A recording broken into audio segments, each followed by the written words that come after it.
The Chihuahuan Desert didn't forgive mistakes. Stella Vance had learned that lesson the hard way, somewhere between her 32nd birthday and the day she stopped counting years altogether. Now, at what she estimated was 37, maybe 38, she stood in the kitchen of the Hale Ranch at 4:30 in the morning, same as she had for the past 5 years, watching steam rise from a pot of coffee that nobody would appreciate. The kitchen was her domain. 12 feet by 14 feet of cracked linoleum, a wood-burning stove that took 20 minutes to heat properly, and a window that looked out onto nothing but scrub brush and the kind of emptiness that made people uncomfortable if they thought about it too long. She didn't think about it anymore. The biscuits were already in the oven. She could time them without a clock now. Knew the exact moment when the smell shifted from raw flour to something approaching done. 18 minutes. Always 18 minutes at this altitude, with this stove, with the mesquite wood that Victor Hale's men hauled in every Monday. Her hands moved through the familiar motions. Crack eggs. Scramble. Don't overbeat or they get tough. Salt. Pepper. A pinch of cayenne that none of the men would notice but would miss if she left it out. The first truck rumbled to life outside. Tommy Vega, always early, always trying to prove something to men who'd stopped caring about proof years ago. She heard his boots on the porch steps, the way he stomped twice to knock off the dust even though it never worked. Coffee ready? He didn't say good morning. None of them did. On the stove, Stella said without turning around. Tommy poured himself a cup, drank it standing up, and was gone before the eggs hit the pan. This was normal. This was every day. By 5:15, the kitchen was full of men who didn't look at her. They looked at the food. They looked at their plates. They looked out the window at the lightening sky and talked about fence posts and water rights and whether Martinez was drinking again. Stella moved between them like a ghost, refilling coffee, sliding plates onto the table, collecting empties. Not invisible, she wasn't fooling herself about that. They saw her the way they saw the stove. Functional, necessary, unremarkable. Biscuits are dry. Ray caught her. Always Ray caught her. There's butter, Stella said evenly. Shouldn't need butter. Should be moist on their own. She didn't respond. There was no point. Ray complained because complaining was what he did, the same way some men spit tobacco or crack their knuckles. It wasn't personal. Nothing here was personal. Leave it alone, Ray. That was Marcus Webb, the closest thing the ranch had to a foreman, though Victor had never officially given him the title. You don't like the food? Cook your own damn breakfast. Ray muttered something into his coffee, but shut up. Stella collected his plate, half a biscuit left on it, she noticed, and turned back to the sink. The men filtered out as the sun cleared the horizon. By 6, the kitchen was empty except for the dishes and the smell of grease and coffee and the particular kind of silence that felt like held breath. She washed each plate carefully, dried them, stacked them, wiped down the counter, swept the floor, scrubbed the stove. By 7, the kitchen looked like no one had eaten there at all. This was her life. This was every day. And she had chosen it. That was the part people never understood on the rare occasions when anyone asked. She'd chosen this, packed 2 bags, left Laredo in the rearview mirror, and driven until the gas gauge hit empty and her hands stopped shaking. The Hale Ranch had been hiring. She could cook. The math was simple. 5 years ago, that equation had felt like salvation. Now it just felt like math. Stella poured herself the last cup of coffee, always the last cup, always alone, and sat in the chair by the window. Her chair. The men never sat here. She didn't know why, had never asked. Maybe they sensed it belonged to someone. Maybe they just didn't like the view. She liked the view. Empty land, nothing growing except what was too stubborn to die. A horizon that went on forever and never changed. It felt honest. The sound of an engine broke her reverie. Not one of the ranch trucks, something different, heavier. She watched a dark blue F250 roll up the drive, dust trailing behind it like a question mark. Stella checked the clock. 7:30. Nobody came to the ranch at 7:30 unless something was wrong or about to be. The truck stopped near the main house. A man got out, tall, maybe 6'2". Boots that had seen real work, not the kind you bought to look the part, dark hair that needed cutting. He moved like someone who'd spent time being careful, not scared, just aware. The way animals moved in territory that wasn't quite theirs yet. Victor Hale came out of the house, and even from a distance, Stella could see the handshake was wrong. Too formal. Too measured. This wasn't a friend. She watched them talk. Watched Victor gesture toward the bunkhouse, then toward the barn. Watched the stranger nod, look around, scan the property with eyes that didn't miss much. Then those eyes found the kitchen window. Found her. For a moment, maybe 2 seconds, maybe less, they looked at each other across 50 yards of dust and morning light. Then Victor said something and the stranger looked away. Stella stood, dumped her coffee in the sink, and went back to work.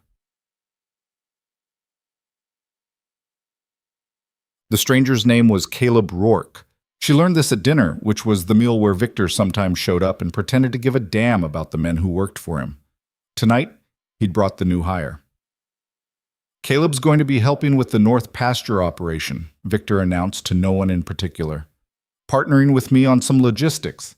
Anyone gives you trouble, you come to me or him. Clear? The men nodded. Nobody asked questions.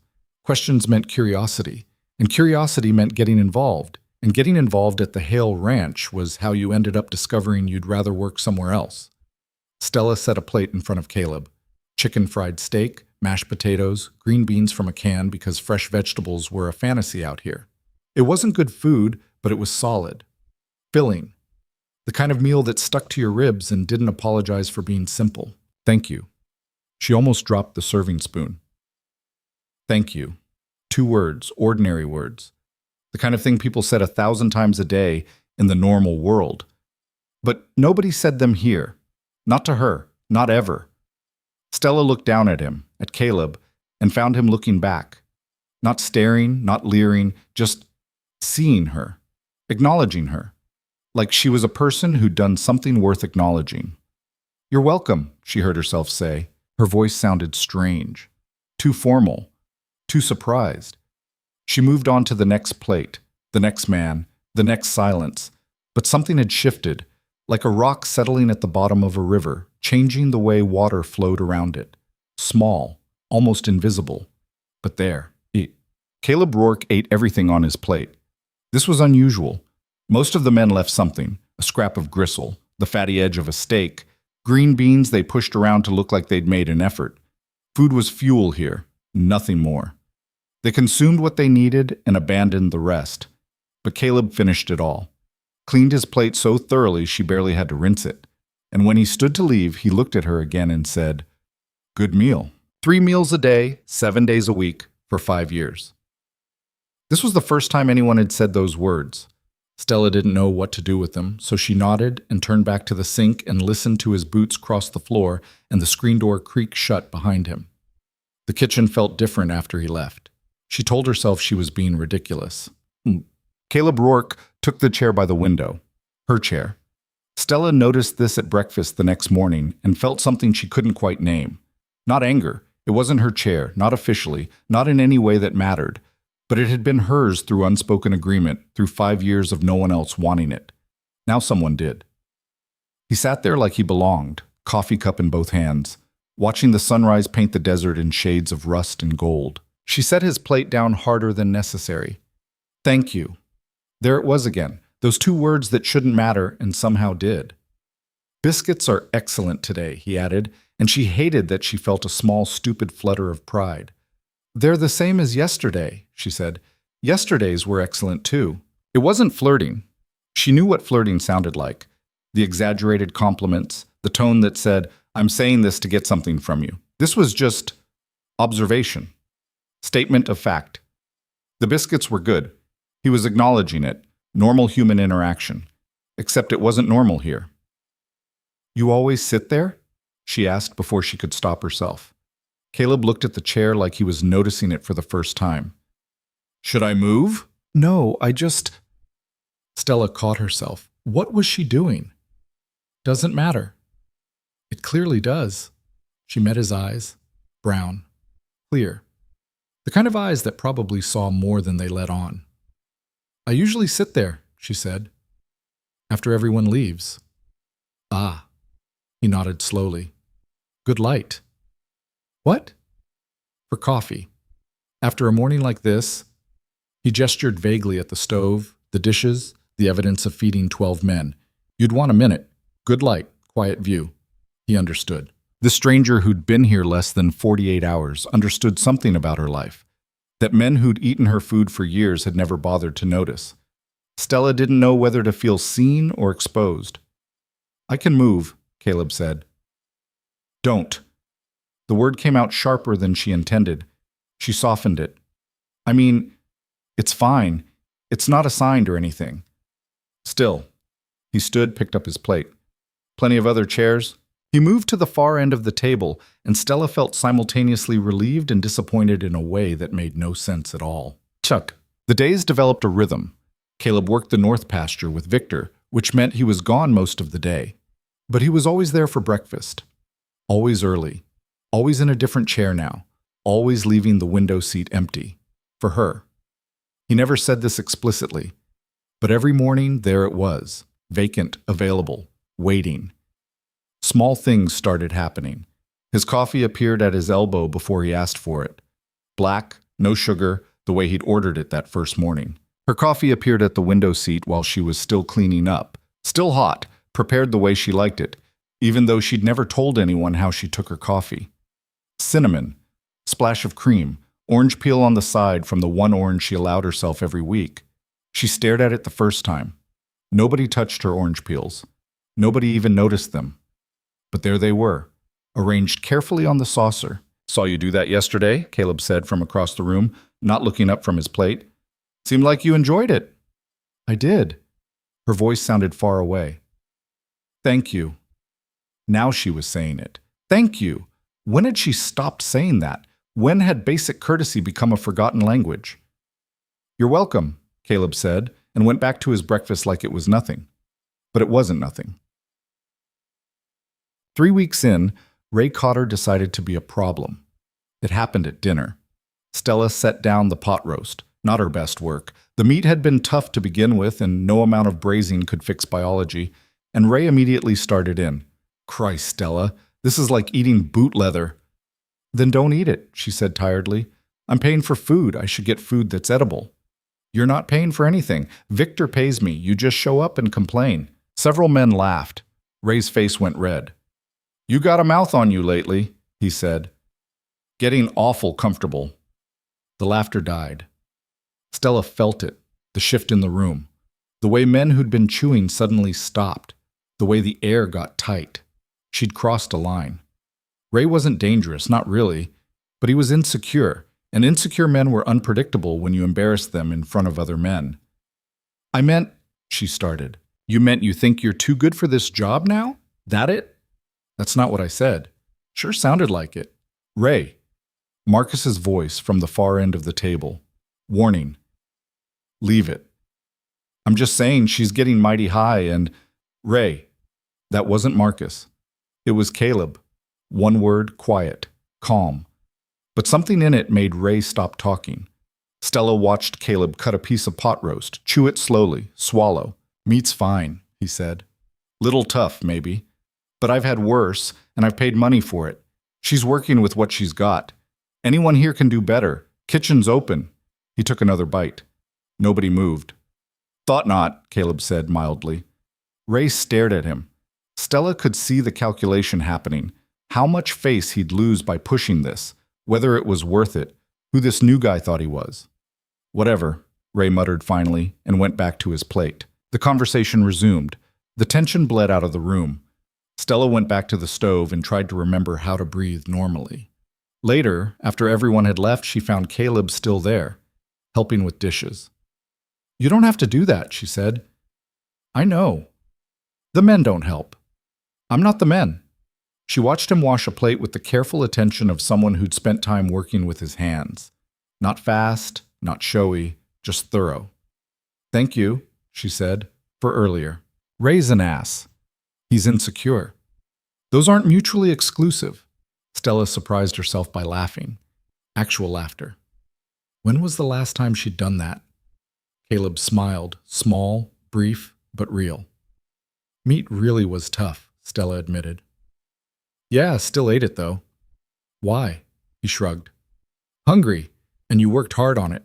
Seems wrong to waste that. Such a simple answer. Such a devastatingly simple answer. You worked hard on it. When was the last time anyone had acknowledged her work, as effort that mattered? I can teach you, she said suddenly. Caleb looked at her. Teach me what? To cook. If you're going to help with dishes, might as well learn the other end. I know how to cook. Beans and rice over a campfire doesn't count. Hey now, my beans and rice are legendary. I'm sure they are. She was almost smiling. When had she gotten so close to smiling? I'm talking about real food, biscuits, gravy, things that taste like someone gave a damn. Caleb set down the plate he'd been washing, dried his hands on a towel, looked at her with those two clear eyes. Why? He asked. It was a fair question. Why was she offering this? Why did she care if this stranger learned to cook? Because... Stella stopped. Started again. Because it's nice, having help. Having someone who doesn't just take. The honesty of it hung between them. Okay, Caleb said finally. I'd like that. Tomorrow morning, 5 a.m. I'll be here. He would be, she realized. He'd show up. He'd do what he said he'd do. That alone made him different from almost everyone she'd known in the past 5 years. Done. He showed up at 4:50. Stella was already there. She was always there. Couldn't sleep past 4 anyway, but she hadn't expected him early. Eager student, she said, couldn't sleep. Join the club. They started with biscuits. Simple, fundamental, the kind of thing that seemed easy until you tried it. Flour, baking powder, salt, Stella recited. Cold butter, buttermilk. The trick is not overworking it. You want it just combined. Tough biscuits come from people who knead like they're angry at the dough. Are you ever angry at the dough? Caleb asked. Sometimes, but I don't take it out on the biscuits. They didn't do anything wrong. He smiled at that. She showed him how to cut in the butter, small pieces, worked in with a fork until it looked like coarse sand, how to add the buttermilk slowly, folding rather than stirring, how to pat it out gently, cut circles, place them on the pan so they were just touching. Why touching? He asked. So they rise up instead of out. They push against each other, compete for space, get taller, trying to find room. Competitive biscuits, the best kind. His hands were good with the dough. Not hesitant, not rough. Patient. You have done this before, Stella said. My mother taught me. Long time ago. There was something in his voice, not pain exactly. Distance. The sound of memory that had traveled too far to still hurt clearly. She a good cook? Stella asked. She was all right. Better at pies than biscuits. Could make a chess pie that'd make you weep. Chess pie's easy. That's what she said, but I never could get the filling right. Always too sweet or too... He stopped, shook his head. Sorry, you don't want to hear about my failed chess pies. I don't mind. And she didn't.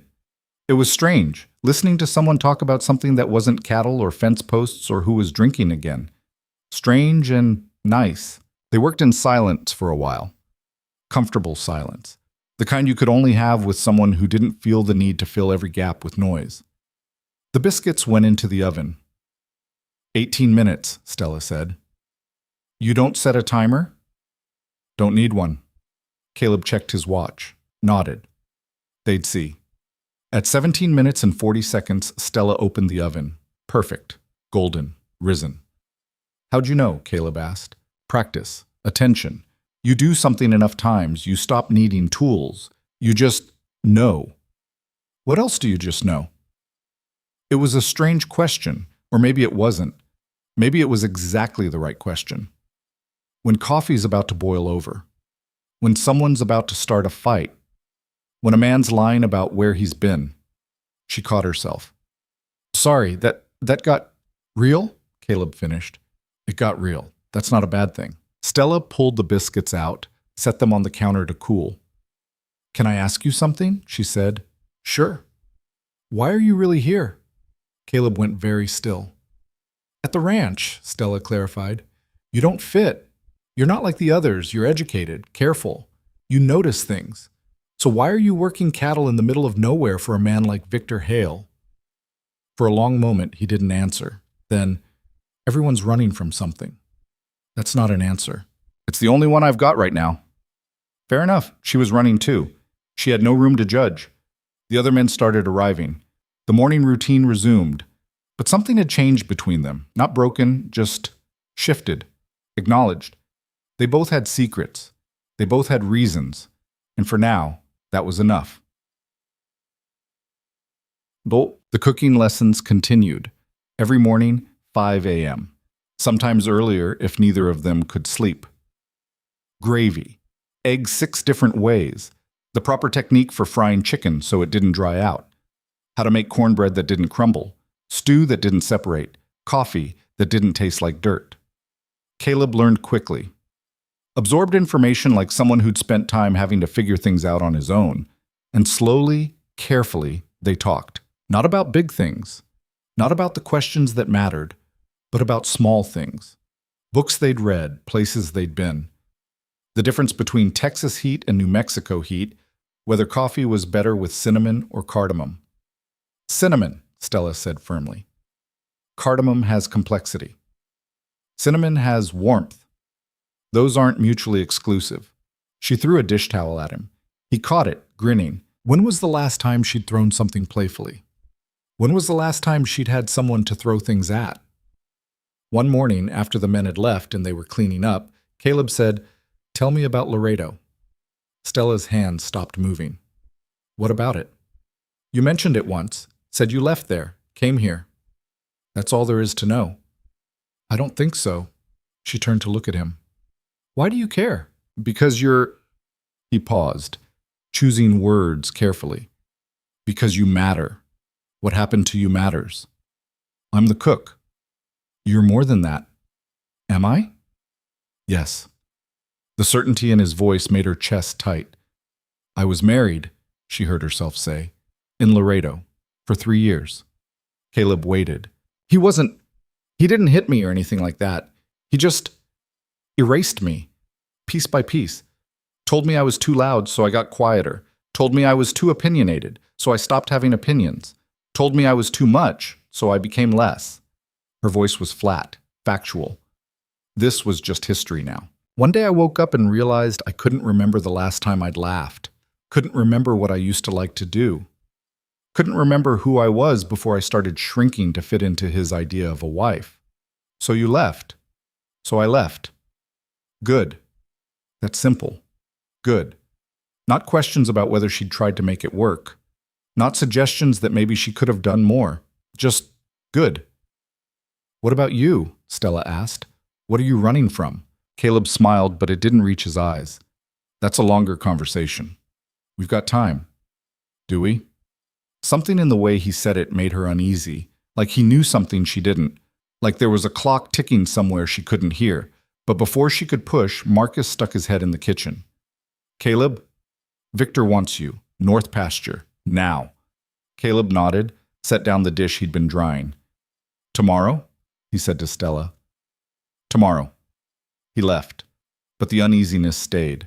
But, That night, Stella couldn't sleep. She told herself it was the heat. The desert held temperature like a grudge, radiating it back long after the sun went down. Or maybe it was the coffee she'd had too late, or the way her mind wouldn't stop chewing on Caleb's words. "Do we have time?" What did that mean? At 2 a.m., she gave up on sleep and went to the kitchen. The ranch was silent except for the wind and the occasional sound of an animal moving in the dark. She made tea, chamomile from a box she kept hidden in the back of the cupboard, and sat in her chair by the window. The moon was nearly full. It painted the desert silver. She almost didn't see the smoke, just a wisp at first, gray against black. Easy to miss, then more. Stella stood so fast her chair scraped the floor. The barn. The goddamn barn was on fire. She ran. No thought, no plan, just instinct, and the sick certainty that if that barn went up, the whole ranch would follow. Dry wood, hay, fuel. The fire was small, just starting, confined to one corner where someone had probably dropped a cigarette or left a lantern burning. Still manageable, if she moved fast. Stella grabbed the hose from the side of the barn, turned it on full blast, aimed at the base of the flames. The water pressure was shit. It always was. But it was something. She sprayed until her arms ached, until smoke filled her lungs and her eyes burned and she lost track of time. The fire fought back, spread to a hay bale, started climbing the wall. No, she wasn't going to let it win. Stella dropped the hose, grabbed a bucket, filled it from the trough, threw water at the wall. Again, again, again. Her shoulders screamed, her back seized up. She didn't stop. Bucket after bucket after bucket. She didn't hear Caleb arrive. Didn't know he was there until he took the bucket from her hands and said, "I've got this. Get more water." They worked together. No discussion, no wasted words, just movement, purpose, coordination born from something deeper than planning. 20 minutes later, the fire was out. Stella collapsed against the barn wall, coughing, shaking, covered in soot and sweat. Caleb sat beside her. Neither of them spoke for a long time. Finally, "You saved it." Stella laughed, bitter, exhausted. Barely. Barely still counts. I should have seen it sooner. You saw it in time. That's what matters. She looked at him, really looked at him.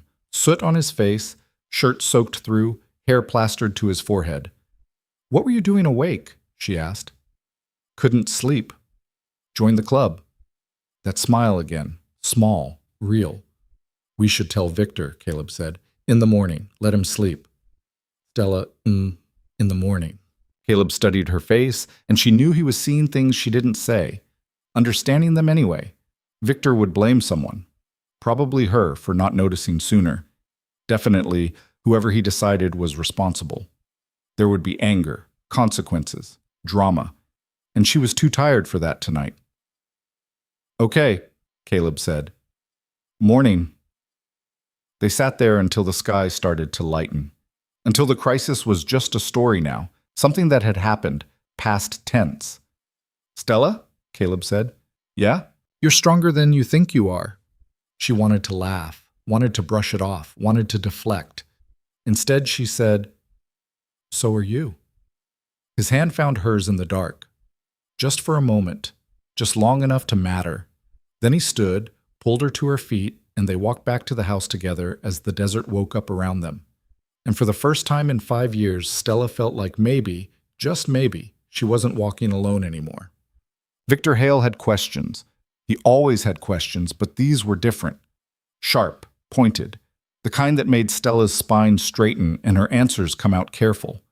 "You're sure you don't know how it started?" "I'm sure. I just saw the smoke and reacted. At 2 a.m. I couldn't sleep." "Convenient." Stella bit her tongue.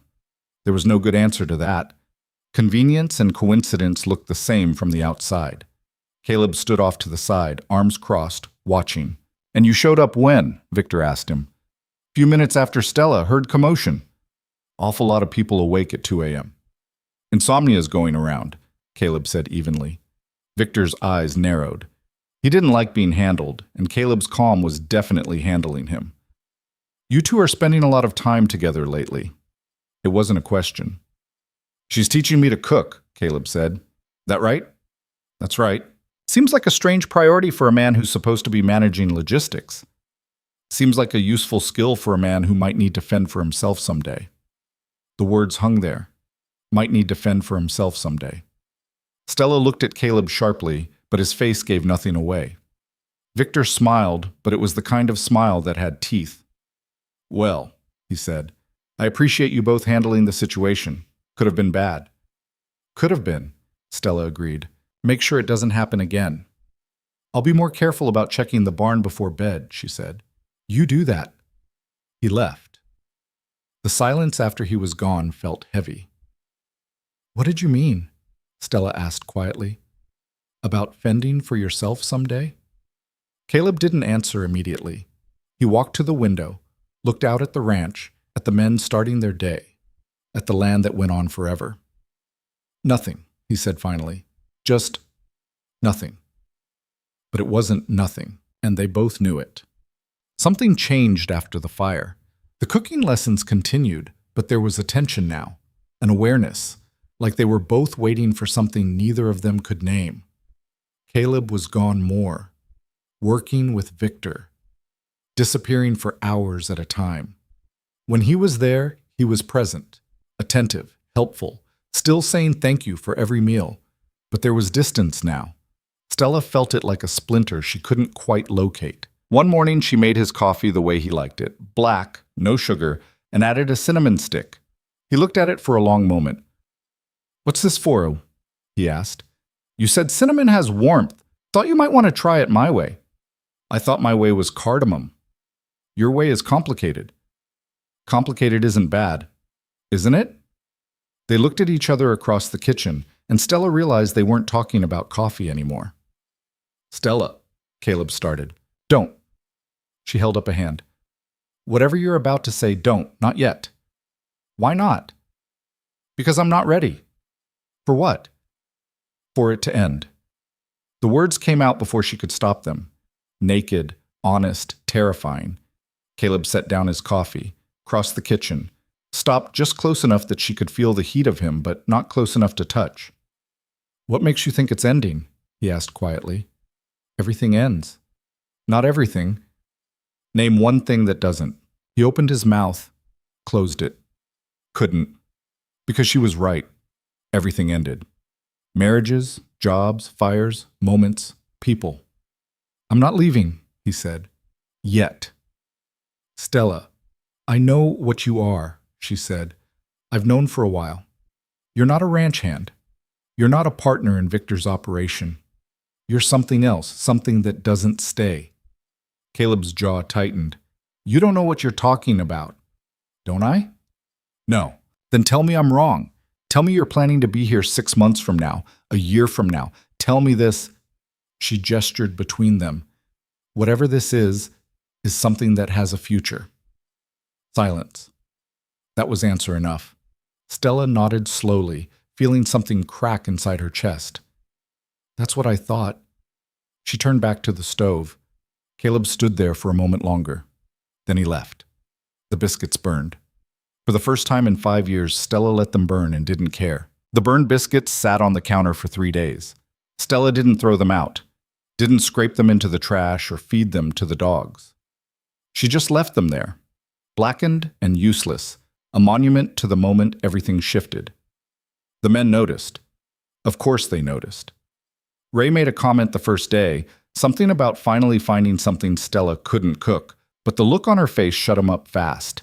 Caleb noticed too, but he didn't say anything. In fact, Caleb wasn't saying much of anything anymore. He still showed up for meals, still sat at the table, though not by the window, still ate everything on his plate and said thank you with that same quiet courtesy that had started this whole mess. But the cooking lessons stopped. The morning conversations stopped. The coffee with cinnamon and orange peel stopped. They moved around each other like dancers who'd forgotten the steps, careful not to collide, careful not to touch. It was worse than being invisible, because now Stella knew what it felt like to be seen, and the absence of it was like losing a limb she hadn't known she needed. On the 4th day, she finally threw the biscuits away.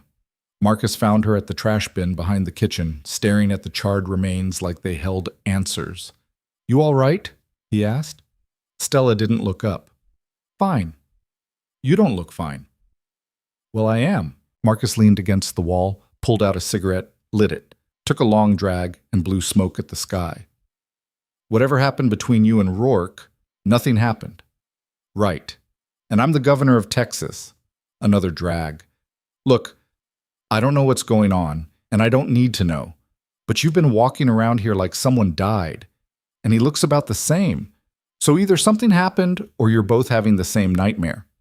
"Leave it alone, Marcus." "Can't. You cook my food. I need you functional." Despite everything, Stella almost smiled. Almost. "I'm functional." "You burn biscuits. You never burn biscuits." "Everyone makes mistakes." "Not you. Not in the 5 years I've been eating your cooking." He stubbed out the cigarette. "Whatever he did, you want me to talk to him?" "No." "You want me to hit him?" "Marcus, I'm just saying, I know people. Could arrange something, nothing permanent, just enough to remind him that women like you don't grow on trees out here." The protection in his voice, gruff and uncomfortable and real, made Stella's throat tight. "He didn't do anything wrong," she said quietly. "That's the problem." Marcus looked at her for a long moment, then nodded, like that explained everything. Maybe it did. "Offer stands," he said. You need something handled. You let me know. He walked away and Stella stood there alone with the burned biscuits and the growing certainty that she'd made a terrible mistake. Not in caring. In running before Caleb had the chance to. The days blurred together after that. Same routine, same meals, same men who didn't notice her except when the food was wrong. But everything felt different now. The kitchen felt smaller. The silence felt louder. The desert felt like it was closing in. Stella started sleeping worse than before. 2 hours a night, maybe 3. She'd lie awake and replay conversations, looking for the moment it all went wrong. The exact second when she should have kept her mouth shut and didn't. One night, or maybe it was early morning, the line was getting blurry, she gave up on sleep entirely and went to sit on the porch. The stars were out. Thousands of them.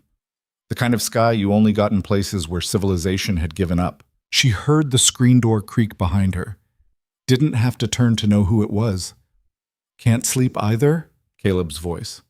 Quiet. Careful. Apparently not. Mind if I sit? It's your porch. It's Victor's porch. Then it's definitely not mine. Caleb sat anyway, leaving a respectful distance between them. Far enough to be proper. Close enough that she could feel him there. They sat in silence for a while. Not the comfortable kind from before. The kind that had weight. I'm sorry, Caleb said finally. For what? For making you think I was leaving. Stella's hands tightened on the porch railing. Aren't you? Eventually, yes. The honesty was somehow worse than a lie would have been. When? She asked. I don't know yet. But soon. He didn't answer, didn't need to. Why? The question came out smaller than she intended. Why come here at all if you knew you weren't staying? Caleb was quiet for so long she thought he might not answer. When he finally spoke, his voice was different, older. I told you everyone's running from something. That was true, but it's not the whole truth. Stella waited. I'm not running from. I'm running toward answers. Toward something that got taken from me a long time ago. What got taken? My brother. The words landed heavy. He worked ranches, Caleb continued, drifted around Texas, New Mexico, Colorado, sending money home, making plans. Then one day the money stopped. The calls stopped. Everything just stopped. What happened to him? That's what I'm trying to find out. His voice was tight now, controlled. Last place he worked was a ranch in this area. Last call he made, he said something wasn't right, that his boss was moving cattle that didn't match the books, that he was going to look into it.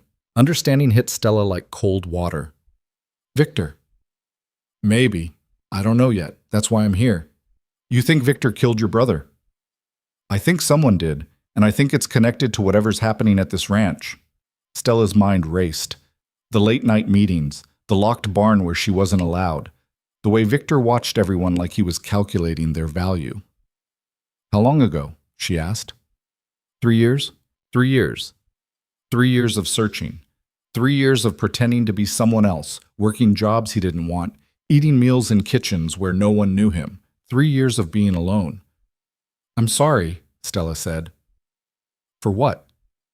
For thinking you were just another man passing through. I am just another man passing through. No. She looked at him now, really looked at him. You're not. Something in Caleb's expression shifted, softened. Stella, you could have lied to me. Could have kept pretending. Why didn't you? Because lying to you felt worse than telling the truth. Even though the truth means I know you're leaving? Even though. The desert wind moved between them, carrying the smell of sage and dust and distance. What happens when you find what you're looking for? Stella asked. I don't know. Will it be enough? The answers? Caleb's jaw tightened. It has to be. But Stella heard what he didn't say. That he didn't know if answers would fill the hole his brother's death had left. That maybe nothing would. That he was chasing something that might not exist anymore. She understood that. She'd been chasing her own version of enough for 5 years. The kitchen, she said quietly. When you said it was the only honest place on the ranch, did you mean that? Yes. Why? Because you're the only person here who isn't pretending to be something they're not. Stella laughed, bitter, sharp. I pretend every single day. No? You protect yourself. That's different. Is it? Yes. She wanted to believe him, wanted to believe there was a difference between self-preservation and dishonesty, between keeping secrets and living a lie. Maybe there was. Maybe there wasn't. Can I ask you something? Caleb said. Sure. Why do you stay? It was the question she'd been avoiding for months, maybe years. Because it's easier than leaving, she said finally. Because I know what to expect here. Because after Laredo, I needed somewhere that didn't require me to be anything other than functional. And now? Now I don't know. The admission felt dangerous, like opening a door she'd kept locked for good reason. That fire, Caleb said, when you were fighting it alone. You could have woken people up, could have called for help, but you didn't. There wasn't time. There was time. You chose to handle it yourself. Stella frowned. What's your point? My point is you're stronger than this place, than this job, than the life you've built here. And I think part of you knows that. Strength doesn't pay bills. Neither does hiding. The words hit harder than they should have. I'm not hiding, Stella said. Aren't you? I'm surviving. Those aren't mutually exclusive. She turned to face him fully now, anger rising. You don't get to judge me. You don't get to show up here with your dead brother and your secrets and your thank yous and your goddamn cinnamon coffee and then tell me I'm hiding. I'm not judging you. Yes, you are. I'm seeing you. There's a difference. Stop saying that, her voice cracked. Stop acting like you know me. You've been here 6 weeks, Caleb. 6 weeks. That doesn't make you an expert on my life. You're right. His voice was calm, too calm. I don't know you, not really, but I know what it looks like when someone's built a cage and convinced themselves it's a home. Stella stood abruptly. I'm done with this conversation. Stella. No. You want to find answers about your brother? Fine, do that. But leave me out of it. Leave me out of whatever moral reckoning you're having about purpose and strength and moving forward. I'm exactly where I need to be. She went inside, let the screen door slam behind her, sat on her bed in the dark, and shook with fury and something that felt dangerously close to grief. Because he was right, and that was the worst part. The next morning, Stella made breakfast like nothing had happened. Perfect biscuits, perfect eggs, perfect coffee, everything in its place, everyone in their role. Caleb didn't show up. She told herself she didn't care, told herself it was better this way, cleaner. But when Marcus came in and mentioned that Caleb had left before dawn for some meeting with Victor, something cold settled in Stella's chest. Did he say when he'd be back? She asked, trying to sound casual. Didn't ask? Why? No reason. Marcus gave her a look that said he didn't believe her but wasn't going to push. The day dragged. Lunch came and went. Dinner approached. Still no Caleb. At 8 o'clock, Stella heard the trucks return, heard voices outside, heard the men settling in for the night. She waited. 9 o'clock. Nothing. 10 o'clock. Still nothing. By 11, she'd convinced herself something was wrong. By midnight, she was standing on the porch, scanning the darkness for headlights that didn't come. At 12:30, Marcus found her there. He's fine, Marcus said. Saw him go into the bunkhouse about an hour ago. Relief and anger hit simultaneously. Oh. Looked rough, though, like he'd been in a fight or something. The relief evaporated. What? Calm down. I said looked like. Didn't say he was, just seemed off. Stella's feet were moving before her brain caught up. Where are you going? Marcus called after her. She didn't answer. The bunkhouse was dark except for one light in the back corner. She knocked on the door frame. The actual door was always open in summer, just a screen to keep bugs out. It's late, Caleb's voice, flat, tired. I heard you were hurt. Marcus has a big mouth. He was worried. He shouldn't be. Stella opened the screen door, stepped inside. Caleb was sitting on his bunk, shirt off, pressing a wet cloth to his ribs. In the dim light, she could see the bruise forming, dark purple spreading across his left side. What happened? She demanded. Ran into a fence post. Liar! He looked up at her, and something in his expression made her breath catch. Leave it alone, Stella. No. This isn't your fight. Did Victor do this? Caleb didn't answer, which was answer enough. Stella crossed the room, took the cloth from his hand, examined the bruise with the clinical efficiency of someone who'd patched up her share of injuries. You need ice. I'm fine. You're not fine. This is going to hurt like hell tomorrow. It already hurts like hell. Then why are you protecting him? Caleb caught her wrist, gentle but firm. I'm not protecting him. I'm protecting you. From what? From getting involved in something that could get you hurt. I'm already involved. No, you're not. Yes, I am.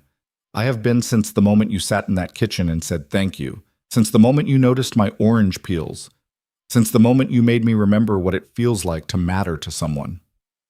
The words hung between them, raw and honest and terrifying. Caleb's grip on her wrist loosened but didn't let go. You shouldn't matter to me, he said quietly. This was supposed to be simple. Come here. Find evidence. Get answers. Leave. And now? Now nothing's simple. Stella sat on the edge of his bunk, close enough that their knees almost touched. Tell me what happened today, she said. Stella, tell me. He was quiet for a long moment. Then, I asked Victor about the northern herd. The numbers aren't matching up, 50 head on the books, but I've counted maybe 35, 40 tops. I wanted to know where the discrepancy was. And he didn't like the question. Said I was overstepping. That logistics didn't mean auditing. That I should focus on my job and let him handle his. So he hit you. So we had a disagreement that got physical. That's not a disagreement, that's assault. It's ranch life. It's bullshit. Caleb smiled despite himself. When did you get so fiery? I've always been fiery. I just forgot for a while. Something shifted in his expression, something soft. Yeah, he said, I'm starting to see that. Stella reached for the cloth, re-wet it from the basin on the floor, pressed it gently against the worst part of the bruise. Caleb winced but didn't pull away. Your brother, she said quietly. You think he found the same discrepancy? I know he did. He told me in that last call, said the numbers were wrong, said something bigger was happening. And you think asking about it got him killed? I think asking about it made him a liability. The implications settled like lead. You need to leave, Stella said. Tonight. Now. Before Victor decides you're a liability too. I can't. Yes, you can. Get in your truck and drive. I'll tell them you had an emergency. Family thing. They'll believe it. Stella, please. Her voice broke on the word. Please, just go. Find your answers somewhere else, somewhere safer. Caleb took the cloth from her hand, set it aside, took both her hands in his. I can't leave without proof, without something that explains what happened to him. If I leave now, I'll spend the rest of my life wondering. Better wondering than dead. Is it? She wanted to scream at him, wanted to shake him until he understood that some questions weren't worth dying for, that some answers cost too much. But she looked at his face, at the determination there, the grief that had been carved deep by 3 years of searching, and knew he wouldn't listen. Because this was the thing that gave his life shape, the thing that got him up in the morning. The reason he kept moving when stopping would have been easier. She understood that. Hated it, but understood it. Then let me help, she said. No. Why not? Because if something happens to you because of me, I'll never forgive myself. And if something happens to you, you think I'll just go back to making biscuits and pretend we never happened? The use of that word, happened like they were already past tense, made them both flinch.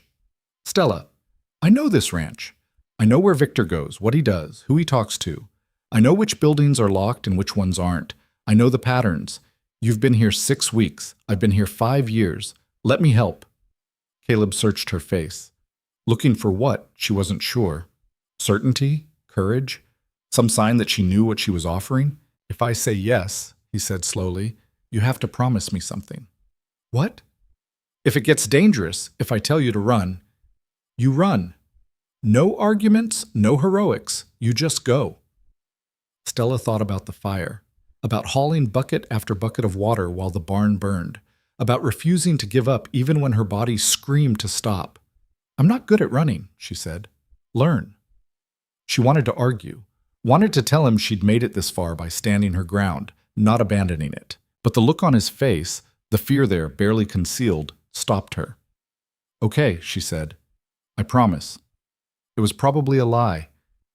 But he needed to hear it, and she needed to say it. Caleb pulled her closer. Not kissing, not yet, just close, foreheads touching, breathing the same air. This is a mistake, he whispered. Probably.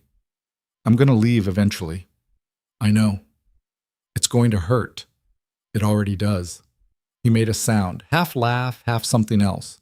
When did you get so honest? He asked. About the same time you made me remember how. This time he did kiss her, soft, brief. A question more than a statement.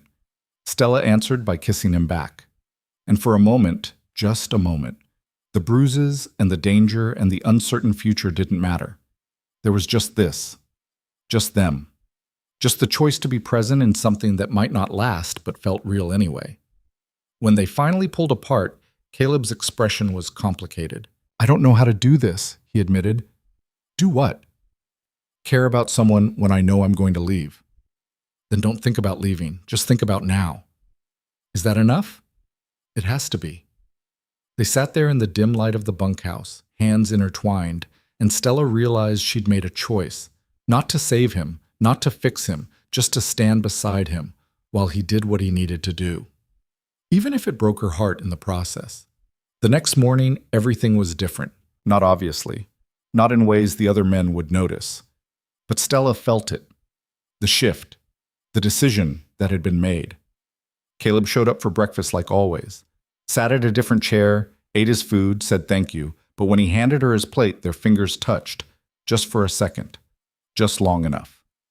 After the men left, Stella found a note under her coffee cup. Tonight, midnight. The North Barn. No signature. No explanation. Just an invitation into whatever came next. Stella burned the note in the stove and went back to work. But her hands were steadier than they'd been in days. Because she wasn't alone anymore. And whatever happened next, they'd face it together. Midnight came slowly. Stella finished the dinner dishes, cleaned the kitchen, went through all the normal motions of ending her day. But her mind was racing, running through possibilities, cataloging risks. At 11:30, she changed into dark clothes. Jeans, black shirt, boots that didn't make noise. At 11:45, she slipped out of her room. The ranch was quiet. Most of the men were asleep. The ones who weren't were too drunk to notice one woman crossing the yard. The North Barn was old, older than the others, built back when the ranch had different owners and different purposes. Victor never used it for anything important, just storage, old equipment, things that didn't matter. Or so everyone thought. Stella slipped through the side door. Inside, it was dark, except for a single lantern in the back corner. Caleb stood beside it, studying something on the ground. You came, he said, without looking up. You thought I wouldn't? I hoped you wouldn't. Liar. He smiled at that. Yeah. Okay. I'm glad you're here. Stella crossed to where he stood. On the ground was a section of floorboards that had been pried up, revealing a space underneath. Found this yesterday, Caleb said, when Victor wasn't looking. Been trying to figure out how to come back and check it properly. What do you think is down there? Records, maybe, evidence, something Victor doesn't want found. Stella knelt beside the opening, peered into the darkness. Hand me the lantern.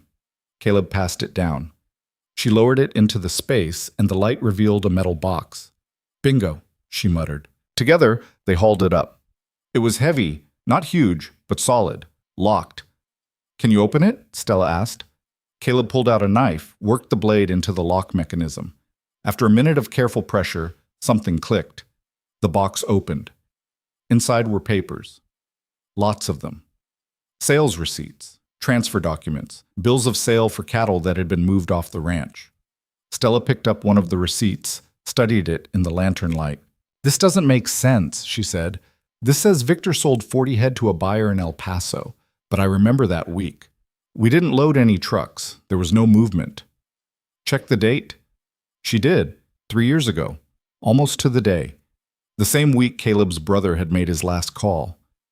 Oh, she breathed. Caleb was already pulling out more documents. More sales, more transfers, all dated around the same time. All for cattle that, based on the quantities, couldn't have come from the Hale Ranch alone. He's stealing them, Stella said. From other ranches. changing the brands, selling them as his own. Cattle rustling. Caleb's voice was tight. Old school, except with modern paperwork to make it look legitimate. And your brother figured it out. And my brother figured it out. The implications hung heavy. We need to take this to someone, Stella said. Sheriff, Rangers, someone with authority. With what proof? These are copies. Victor probably has originals somewhere safer, and even if we had originals, who's to say he doesn't have the sheriff in his pocket? So what do we do? Caleb was quiet, thinking. Then, we find the original documents. We find something that ties this directly to him in a way he can't deny. And then we make sure it gets to someone who will actually do something about it. Where would he keep originals? His office, maybe his house, both of which are locked when he's not there. Not if we have a reason to be there. Stella looked at him. What kind of reason? Still working on that part. A sound outside, boots on gravel, made them both freeze. The lantern went out. They sat in darkness, barely breathing, listening. The footsteps came closer, paused outside the barn door. Stella's heart hammered so hard she was sure whoever was out there could hear it. Then the footsteps moved on. They waited 5 full minutes before Caleb risked relighting the lantern. We need to go, he whispered. Now. They put everything back exactly as they'd found it, replaced the floorboards, made sure no trace of their presence remained. Then they slipped out separately, Caleb first, then Stella 5 minutes later. By the time she made it back to her room, her hands were shaking, not from fear, from adrenaline, from the sharp electric feeling of doing something that mattered. She'd forgotten what that felt like. The next 3 days were careful, calculated. Caleb and Stella barely spoke in public, barely acknowledged each other. But every night there were notes, small pieces of paper tucked into strange places, under her coffee cup, in the sugar tin, folded into a dish towel. Each one contained a piece of the plan they were building. Victor's schedule. When he left the office. When he came back. Which days he went into town. Which days he stayed home. Patterns. Weaknesses. Opportunities. On the 4th day, opportunity presented itself. Victor announced at breakfast that he'd be in Alamogordo for 2 days. Business meeting. The ranch would run as usual under Marcus's supervision. Caleb and Stella didn't look at each other, didn't need to. This was their window. That night, after everyone had gone to bed, they met in the kitchen. His office has a window in the back, Stella said. Old latch. Doesn't lock properly. I've seen him have to resecure it from inside. You've been in his office? Once. 2 years ago. Delivering lunch because he was too busy to come to the house. He wasn't happy about it. Made sure I knew not to come back. Which means there's something in there he doesn't want people seeing. Exactly. They moved through the darkness like ghosts, across the yard, around the main house. To the window, Stella remembered. It opened easily, almost too easily. Caleb went in first, helped Stella through. Victor's office was exactly what she'd expected. Big desk, filing cabinets, the smell of leather and tobacco and expensive whiskey. You take the desk, Caleb whispered. I'll check the cabinets. They worked quickly, methodically, drawer after drawer of ordinary ranch business, feed bills, equipment leases, employee records, nothing unusual, nothing incriminating. Stella was starting to think they'd made a mistake when her fingers found something strange, a seam in the bottom of one drawer that didn't quite match. False bottom. She pried at it carefully. It lifted. Underneath were folders, thick ones. She pulled out the first one, opened it, and there it was. Everything they needed. Original sales documents. Transfer papers with forged signatures. Bank statements showing deposits that didn't match any legitimate sales. Names of buyers who probably didn't exist. And photos. Photos of brands being changed. Cattle being loaded onto unmarked trucks. Men she recognized from the ranch doing things that were definitely not legal. And in one photo, dated 3 years ago, she saw someone else. A young man, mid-20s, dark hair, Caleb's eyes, standing next to a truck, clipboard in hand, clearly documenting something. She showed Caleb. He went very still. That's him, he said, voice hollow. That's my brother. They both knew what the photo meant. He'd seen too much, documented too much, become a problem that needed solving. We're taking all of this, Caleb said. His voice had changed, gotten harder. Everything in that drawer, and we're leaving tonight. Caleb, tonight, Stella. We have what we need. If we stay, if Victor comes back and realizes this is gone. He didn't finish. Didn't need to. They loaded everything into a bag Stella had brought, closed the drawer, made sure everything looked untouched. Then they heard it. A truck. Coming up the drive. Victor's truck. He wasn't supposed to be back until tomorrow, Stella whispered. Plans change. They could hear the engine getting closer, could hear it stop, could hear a door slam. Window, Caleb said. Now. They moved fast, out the window, across the yard, but not fast enough. Rourke, Victor's voice, sharp, commanding. They froze. I can see you, Victor called. Both of you. Might as well come here and explain what you're doing, skulking around my house at midnight. Stella looked at Caleb. He looked back. This was it. The moment where everything either worked or fell apart. Caleb squeezed her hand once, then let go, and turned to face Victor Hale. Victor Hale stood in the yard with his hands in his pockets, looking for all the world like a man who'd just come home from a pleasant drive and not someone who'd caught two people breaking into his office. That was the thing about Victor that had always unnerved Stella. He never looked angry, never raised his voice, just got very calm, very still, like a snake deciding whether to strike. Well, he said, I'm waiting. Caleb stepped forward, positioning himself slightly in front of Stella. The movement was subtle but deliberate. We were walking, he said. Couldn't sleep. Walking past my office window at midnight. It's a nice night. It is. Victor's smile didn't reach his eyes. Funny thing, though. When I left for Alamogordo this afternoon, I could have sworn I locked that window. Had to fiddle with the latch twice to get it to catch. But just now when I drove up, I noticed it was open. Stella's heart was pounding so hard she felt dizzy. The bag with the documents was slung over Caleb's shoulder, hidden partially by the darkness, but not well enough. If Victor looked close, if he asked to see what they were carrying... Windows don't lock themselves, Victor continued. His voice was pleasant, conversational. And they don't unlock themselves either, so someone must have opened it. Wasn't us, Caleb said. No? Then who? Could have been anyone. Could have been open all day and you didn't notice. I notice everything that happens on my ranch, Rourke. Everything. The emphasis on the last word made Stella's skin crawl. Victor took a step closer, then another, until he was maybe 10 feet away, close enough to see their faces clearly in the moonlight. You know what I think? He said. I think you've been asking too many questions. I think you've been sticking your nose where it doesn't belong. And I think tonight you finally crossed a line you shouldn't have crossed. I don't know what you're talking about, Caleb said. Sure you do. You're a smart man, smart enough to count cattle. Smart enough to notice when numbers don't add up. Smart enough to know when someone's hiding something.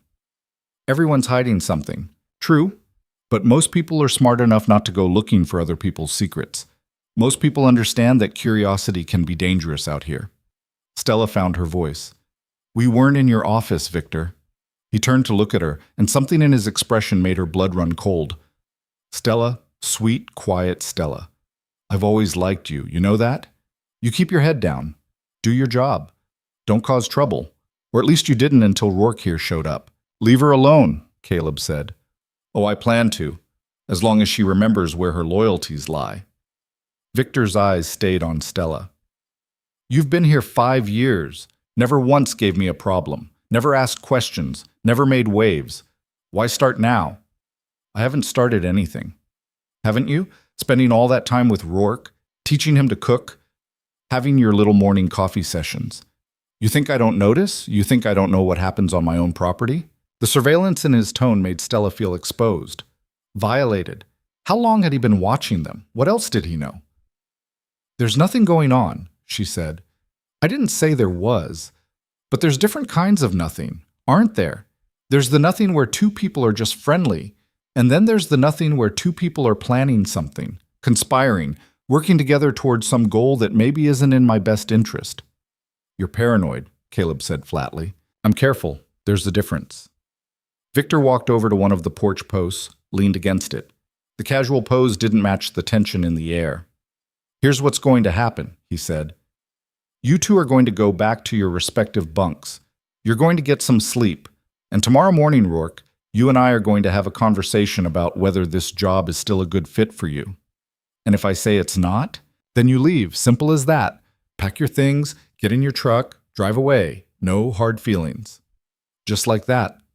Just like that. The lie was so obvious it was almost insulting. Men who knew what Victor knew didn't just drive away. Not if Victor had any say in it. Caleb seemed to be calculating something, weighing options. And Stella? He asked. Stella stays. She's valuable. Good cook. Knows her place. As long as she keeps knowing it, we won't have any problems. The threat was clear. Play along or suffer the consequences. Stella saw Caleb's jaw tighten, saw him start to argue, saw the exact moment he realized that arguing right now, in this moment, would only make things worse. Fine, Caleb said. We'll talk tomorrow. Good man. Now off you go, both of you. And Rourke, leave the bag. Stella's stomach dropped. Caleb didn't move. What bag? He said. The one on your shoulder. The one you're trying to hide in the shadows. That bag. It's just my tools for work. At midnight? I was fixing a fence earlier, forgot to put them back. Show me. It wasn't a request. Caleb hesitated. Stella could see him running through scenarios, looking for an out that didn't exist. Then he did something she didn't expect. He threw the bag to her. Run, he said, and charged at Victor. Everything happened fast. Stella caught the bag on instinct, stumbled backward, watched Caleb tackle Victor to the ground, heard the impact of bodies hitting dirt. Go, Caleb shouted. Her feet wouldn't move. She stood frozen, watching them fight. Watching Victor get his bearings, start fighting back with the kind of dirty efficiency that came from experience. A punch connected with Caleb's already bruised ribs. He grunted, faltered. Victor was reaching for something in his belt. A knife. A gun. Stella couldn't see which in the darkness. Move, she thought. Move, you idiot. She moved, not away. Toward. Grabbed the nearest thing she could find, a piece of firewood from the porch stack, and swung it at Victor's head. It connected with a sickening thud. Victor went down. Not unconscious, but dazed. Confused. Caleb scrambled to his feet, grabbed Stella's arm. This time when he said run, she listened. They ran. Across the yard. Past the barn. Into the desert scrub where the darkness was absolute and the terrain was treacherous and neither of them cared. Behind them, they heard Victor shouting, heard other voices joining his. The ranch was waking up. The truck, Caleb gasped. Where's your truck? I don't have a truck. I came here on a bus 5 years ago and never left. Shit, mine's by the bunkhouse. We'll never make it. Then we go on foot. Stella, it's the desert. We won't last. You got a better idea? He didn't. They kept running. The desert at night was a different animal than the desert by day.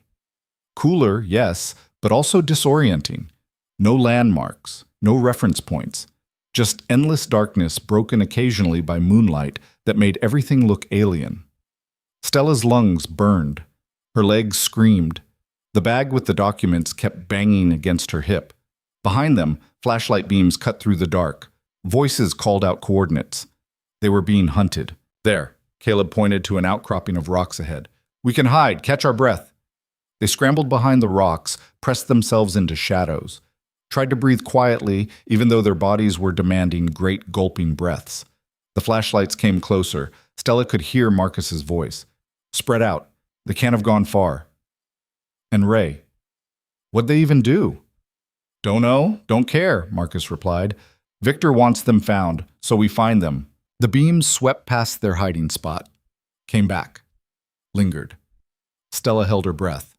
Then the lights moved on. They waited until the voices faded. Until the ranch sounds became distant, until it felt safe to move again. We need a plan, Caleb whispered. The plan is survive until morning, then figure out where to go from there. That's not a plan. That's a hope. You got something better, I'm listening. Caleb pulled out his phone. No signal. Of course no signal. They were in the middle of nowhere. How far to the nearest town? He asked. 20 miles, maybe 25. Can you walk that? Stella looked down at her boots. They were good boots, broken in, but 25 miles in the desert was different than 25 miles on pavement. Can you? She countered. Ribs are killing me, but yeah, I can make it. Then I can make it. They started walking. The desert stretched out forever in every direction. No roads, no lights, just scrub brush and rocks, and the occasional cactus standing like a sentinel in the darkness. Stella's feet found a rhythm, left, right, left, right. Don't think about the distance. Don't think about the men behind them. Don't think about what happens if they're caught. Just walk. I'm sorry, Caleb said after maybe an hour of silence. For what? For getting you into this. I got myself into this. I should have left you out of it. Should have handled it alone. And ended up dead like your brother? Yeah, that would have been better. The bitterness in her voice surprised them both. You think that's what happened to him? Caleb asked quietly. You think Victor killed him? I think your brother found evidence of cattle rustling on a ranch run by a man who doesn't like loose ends. I think he became a problem that needed solving, and I think Victor is very good at solving problems. They walked in silence for a while, then Caleb said, His name was Daniel. What? My brother, Daniel Rourke. Everyone called him Danny. He was 26 when he disappeared. Had a girlfriend back home, was saving up to buy a house, had his whole life planned out. Stella heard the weight in those words. All that potential. All those plans. Gone. Tell me about him, she said. Why? Because you've been carrying him alone for 3 years. Maybe it's time someone else helped. Caleb was quiet for so long she thought he wouldn't answer. Then, he was funny. Like, genuinely funny. Could make anyone laugh. Used to do these impressions of our dad, terrible impressions, completely off, but the confidence in them made them hilarious. And he was good. Good in a way that's rare. Helped people without expecting anything back. Remembered birthdays. Checked in on friends who were struggling. The kind of person who made the world better just by being in it. He sounds like someone worth finding answers for. He was. He is. They kept walking. The night dragged on. Stars wheeled overhead.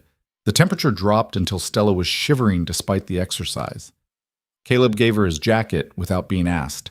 She almost gave it back, pride, habit, the ingrained instinct to not take things from people. But the cold was vicious, and the jacket was warm, and sometimes survival meant accepting help. Thank you, she said. You're welcome. Those 2 words again. The ones that had started everything.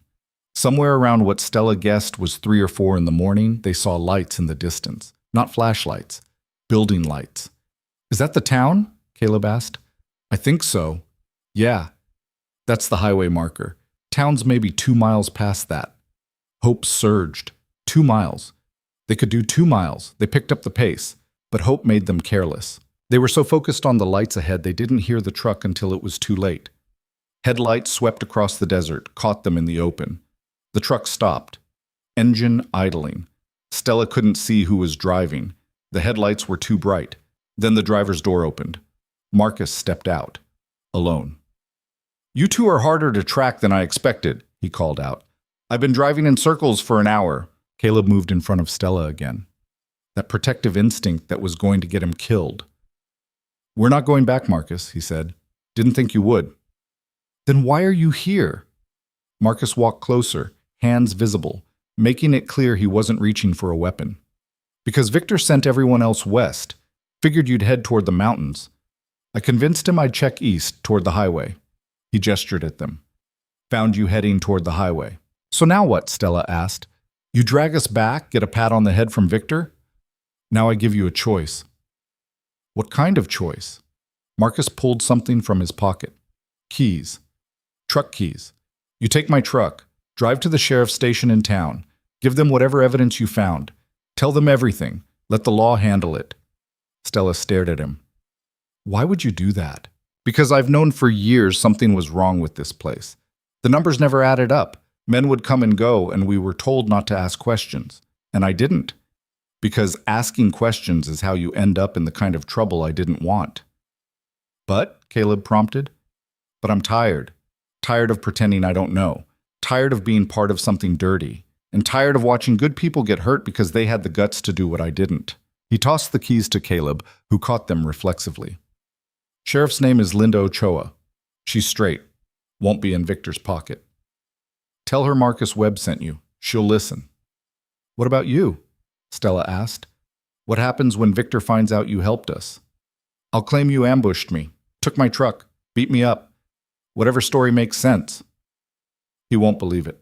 Probably not. But by the time he figures that out, hopefully you'll have already talked to Ochoa and this whole thing will be out of my hands. Caleb studied Marcus for a long moment. Why now? He asked. Why help us now? Because you remind me of someone.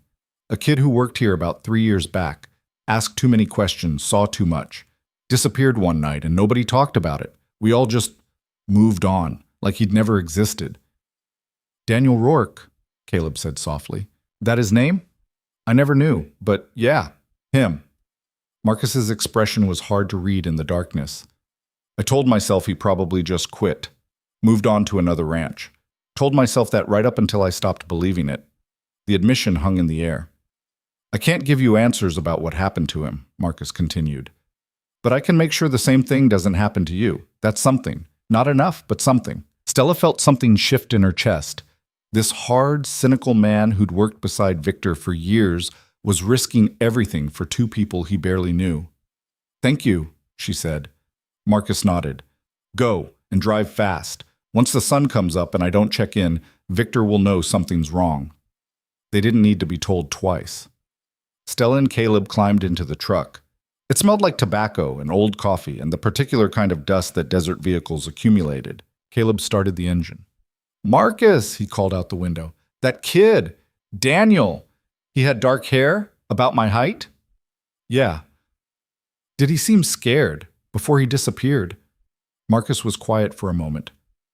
No, he said finally. He seemed determined, like he'd found something important and wasn't going to let it go. Caleb nodded slowly.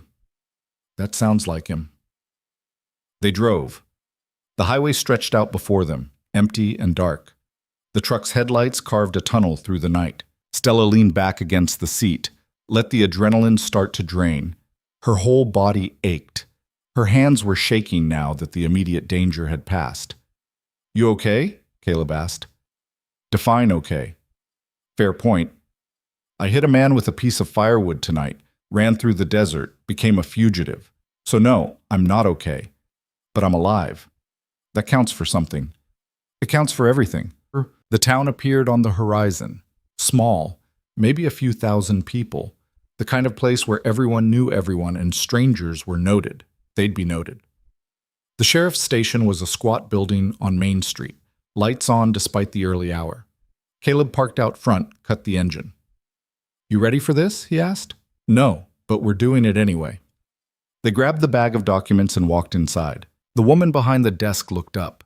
Mid-50s, gray hair pulled back in a practical bun, eyes that had seen enough to not be surprised by much. Help you? She asked. We need to talk to Sheriff Ochoa, Caleb said. That's me. And you are?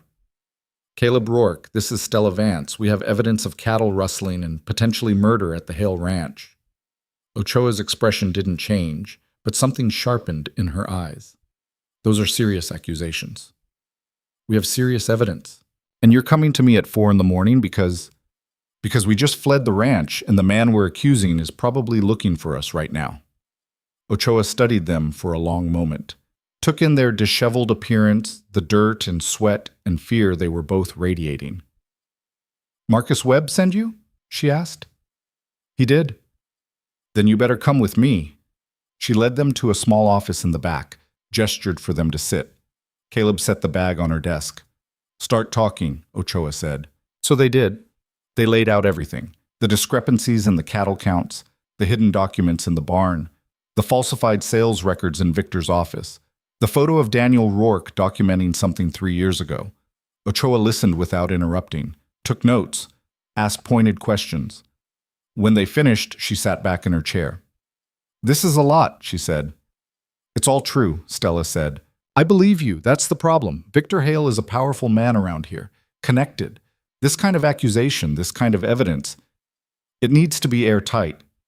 It is airtight, Caleb said, gesturing to the document spread across her desk. It's all there. Maybe. But powerful men have powerful lawyers, and powerful lawyers find holes in airtight cases. So what are you saying? You won't do anything? I'm saying I'll do something, but it has to be done right, which means I need to bring in some people, federal people. Make this bigger than just local law enforcement. How long will that take? A few hours. Maybe less if I call the right people. We don't have a few hours. Victor's going to realize we're gone. He's going to come looking. Then you'll stay here, in protective custody, until I can get this sorted. It wasn't a request. Ochoa made some calls, used words like rustling operation and possible homicide and federal jurisdiction, spoke in the clipped, efficient tone of someone who'd done this before. While she talked, Stella and Caleb sat in the small office and tried to process what they'd just done. We really did it, Stella said quietly. We actually got out. We're not out yet. Close enough. Caleb looked at her. Really looked at her, saw the exhaustion, the fear, the stubborn determination that had kept her going through the worst night of her life. You were incredible back there, he said. I hit a man with firewood and ran away. That's not incredible. That's survival. Same thing sometimes. Is it? Before Caleb could answer, the office door burst open. Victor Hale walked in, with the sheriff from the neighboring county and 2 deputies. There they are, Victor said, pointing. The 2 people who broke into my office, assaulted me, and stole my property. Ochoa stood. Mr. Hale, this is my jurisdiction. You can't just… Sheriff Morrison here has a warrant for their arrest. Breaking and entering, assault, theft. Take your pick. Morrison stepped forward, looking uncomfortable but determined. Linda, I need you to step aside. On what grounds? On the grounds that I have a warrant and you're harboring fugitives. These people came to me with evidence of serious crimes committed by Mr. Hale. So they say, but all I see is a man with injuries and missing property and 2 people who admit to being on his land without permission. It was a setup. A perfect, legal setup. Stella felt the room closing in. They'd been so close. So close. You can't do this, Caleb said. We have evidence, documents, proof. Proof of what? Victor interrupted smoothly. That you broke into my office and stole my files. Yes, I'd say you do have proof of that. The cattle rustling, the falsified sales, your theft from other ranches, wild accusations from a troubled man who's been asking invasive questions and making my employees uncomfortable. Victor's tone was reasonable, concerned. I should have let you go weeks ago, Rourke, but I felt sorry for you. Wanted to give you a chance. This is the thanks I get. Your brother, Stella said suddenly. Tell them about your brother. Victor's expression flickered, just for a second. But Ochoa caught it. What brother? She asked. Daniel Rourke, Caleb said.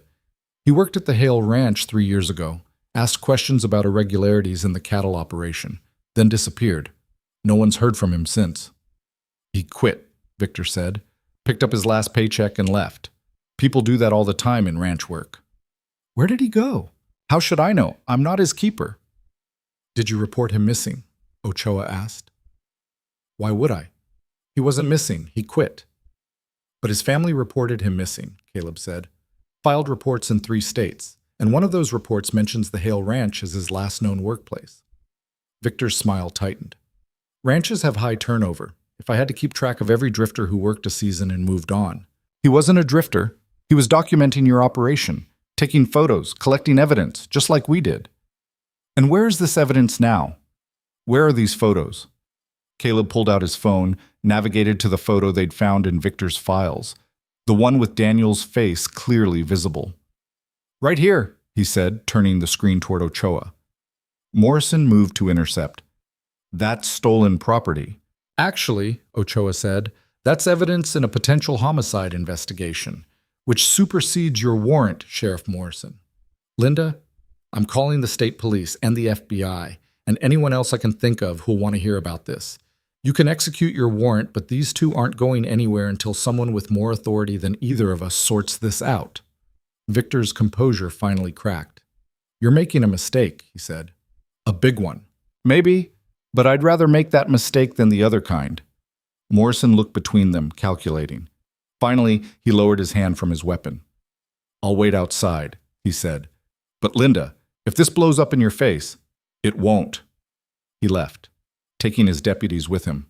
Victor stood there a moment longer, fury radiating from him like heat. This isn't over, he said quietly. Not by a long shot. Probably not, Ochoa agreed. But it's over for tonight, so you can wait outside with Morrison, or I can have you removed for interfering with an investigation. Victor left. The door closed behind him with a soft click. Stella realized she'd been holding her breath, let it out in a shaky exhale. That was close, she said. Too close, Ochoa agreed. She looked at them both seriously. You two understand what you've started here?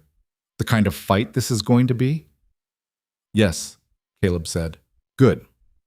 Because it's going to get worse before it gets better. Men like Victor Hale don't go down easy. They have resources, connections. They'll drag this out, make you look like liars, do everything they can to destroy your credibility. We have evidence. Evidence can be challenged. Witness testimony can be discredited.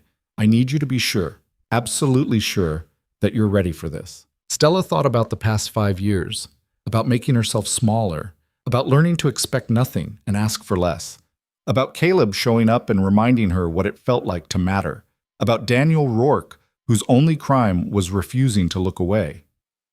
I'm sure, she said. Ochoa nodded, made another call, and they waited. Dawn came slowly, light bleeding into the sky, turning it from black to gray to pale blue. Stella watched through the office window as the town woke up. Early risers heading to the diner, trucks rolling down Main Street. Normal people living normal lives, unaware that in this small office, everything was changing. Caleb sat beside her, close enough that their shoulders touched. What happens after? She asked quietly. After what? After this. After the investigation. After Victor's arrested or not arrested. After it's all over. What happens to us? Caleb was quiet for a long time. I don't know, he said finally. I came here for answers about Danny. Once I have them, or don't, I'm not sure what comes next. You could stay. Could I? Why not? Because I don't know how to stay. I've been moving for 3 years, chasing this. It's the only thing that's made sense. Maybe it's time for something else to make sense. He looked at her. Like what? Like building something instead of chasing something. Like choosing to be somewhere instead of running from everywhere else. Is that what you're going to do? Stella thought about it. Really thought about it. I don't know, she admitted. The ranch is done. I can't go back there. Don't want to. So I guess I'm starting over too. Maybe for the first time in my life, I'm starting over towards something instead of away from something. What's the something? Haven't figured that out yet. But I know it's not going to be another kitchen where nobody sees me. Another job where I make myself small enough to fit. Good. Yeah? Yeah. You're too big for small spaces, Stella. You just forgot that for a while. The words hit her harder than they should have. Maybe because they were true. Maybe because someone finally saw it. The state police arrived at 9, FBI at 10. By noon, the small sheriff's station was full of people in uniforms and suits, all asking questions, taking statements, cataloging evidence. Victor was arrested at 11:30. They didn't get to see it happen, but Ochoa told them about it afterward. How he'd demanded his lawyer, how he'd maintained his innocence, how he'd looked at her like she'd made the worst mistake of her career. Maybe I have, Ochoa said, but I don't think so. What happens now? Caleb asked. Now they build a case. Could take months. You'll both need to testify, probably multiple times. It's going to be exhausting. We're already exhausted. Then you'll be more exhausted. But if it helps, I think you did the right thing, both of you. It did help. A little. They were released that afternoon with instructions not to leave the state and to stay available for questioning. Marcus's truck was still parked outside. They sat in it for a while, neither of them quite ready to drive away yet. Where do you want to go? Caleb asked. Anywhere that's not here. That's a lot of options. You pick then. Caleb started the engine, pulled out onto Main Street, drove east, away from the ranch, away from everything they'd left behind. After about an hour, he pulled into a small town neither of them had heard of. Found a motel that looked halfway decent. We should rest, he said, really rest, before we figure out what's next. They got a room, 2 beds, the kind of neutral, practical arrangement that made sense. But that night, when Stella couldn't sleep, when the adrenaline finally wore off and left her shaking and hollow, Caleb heard her. "Come here," he said quietly. She crossed to his bed. He pulled back the covers. They lay there in the darkness, not talking, just breathing the same air and trying to remember how to feel safe. "I'm still leaving eventually," Caleb said. "I don't know how not to." "I know. But maybe not right away. Maybe not until we see this through. And then? And then I don't know. I really don't." Stella closed her eyes. "Okay," she said. "That's enough." For now it was. They stayed at the motel for 3 days. Not because they needed 3 days to rest. One would have been enough for that. But because neither of them knew where else to go, and the small room with its generic paintings and scratchy sheets felt safer than making decisions. On the morning of the 4th day, Stella woke up before dawn. Old habits, and found Caleb already awake, sitting by the window with a cup of terrible motel coffee. "Couldn't sleep?" she asked. "Slept fine, just woke up early." "Liar. You've been sleeping like shit since we got here. I can hear you moving around at night." Caleb smiled slightly. "And here I thought I was being quiet." "You were. I'm just a light sleeper." She poured herself coffee from the pot he'd made, sat in the chair across from him. Outside, the sky was starting to lighten. Another day beginning whether they were ready for it or not. "We need to talk about what happens next," Caleb said. "I know. We can't stay here forever." "I know that too. So what do you want to do?" Stella wrapped her hands around the coffee cup, let the warmth seep into her palms. It wasn't a simple question. Nothing was simple anymore. "I've been thinking," she said slowly, "about what you said, about building something instead of chasing something." "Yeah? I want that. I want to build something, but I don't know what, or where, or how. That's a lot of unknowns." "Everything's unknown right now." Caleb nodded, drank his coffee, stared out at the parking lot like it held answers. "The FBI agent I talked to yesterday," he said, "the one handling Danny's case. She told me they found something." Stella's breath caught. "What kind of something?" "Remains. About 15 miles from the Hale Ranch. Buried shallow, been there a few years. They're running DNA tests, but based on the timeline and location." His voice cracked slightly. "It's probably him." "Caleb, she said it looks like blunt force trauma. Quick. He probably didn't suffer long." He laughed, but there was no humor in it. "That's supposed to be comforting, right? That he didn't suffer long?" Stella reached across the small space between their chairs, took his hand. He gripped it like a lifeline. "I spent 3 years looking for him," Caleb continued. 3 years hoping I'd find him alive somewhere. Working another ranch, living another life. Just too busy to call. I knew it was stupid, knew it didn't make sense, but some part of me kept hoping anyway. That's not stupid. That's love. Is it? Or is it just denial? Maybe both. Maybe it doesn't matter. They sat in silence for a while. The sun came up. The parking lot filled with light. "When I know for sure it's him," Caleb said eventually, "when they confirm it, I'm going to bring him home. Bury him next to our parents. Give him the funeral he should have had 3 years ago." "That's good. He deserves that." "And then I don't know what I'm going to do. Because for 3 years, finding him has been the only thing that mattered. The only thing that got me out of bed in the morning. And now that's done. Or it will be soon, and I have no idea who I am without that purpose." Stella understood that feeling. The vertigo of losing the thing that defined you. The terror of empty space where certainty used to be. "You're more than your search for him," she said. "Am I?" "Yes, you're—" She paused, choosing words carefully. "You're the man who says thank you, who notices orange peels, who teaches himself to make biscuits because someone offered to show him, who runs toward fires instead of away from them. That's who you are, with or without the search." Caleb looked at her, and something in his expression softened. "How do you do that?" he asked. "Do what?" "See things so clearly, cut through all the noise and just see." "I don't. I'm figuring it out as I go, same as you. You're better at it than me. I've had more practice at starting over." The motel phone rang. Caleb answered it, listened, said a few words Stella couldn't hear. Hung up. That was Ochoa, he said. She wants us to come in. Something about the investigation. They drove back to the sheriff's station in silence. The town looked different in daylight, less threatening, more ordinary. Just another small New Mexico town where people lived their lives and worried about ordinary things. Ochoa was waiting in her office. She looked tired, like she'd been up all night drinking coffee and reading reports. Sit, she said. We need to talk. They sat. The good news, Ochoa began, is that the case against Victor Hale is solid. We've got the documents you found, witness testimony from Marcus Webb, forensic evidence from the burial site, and about 6 other ranchers who've come forward saying they suspected theft but were too scared to report it. The DA thinks we can make multiple charges stick.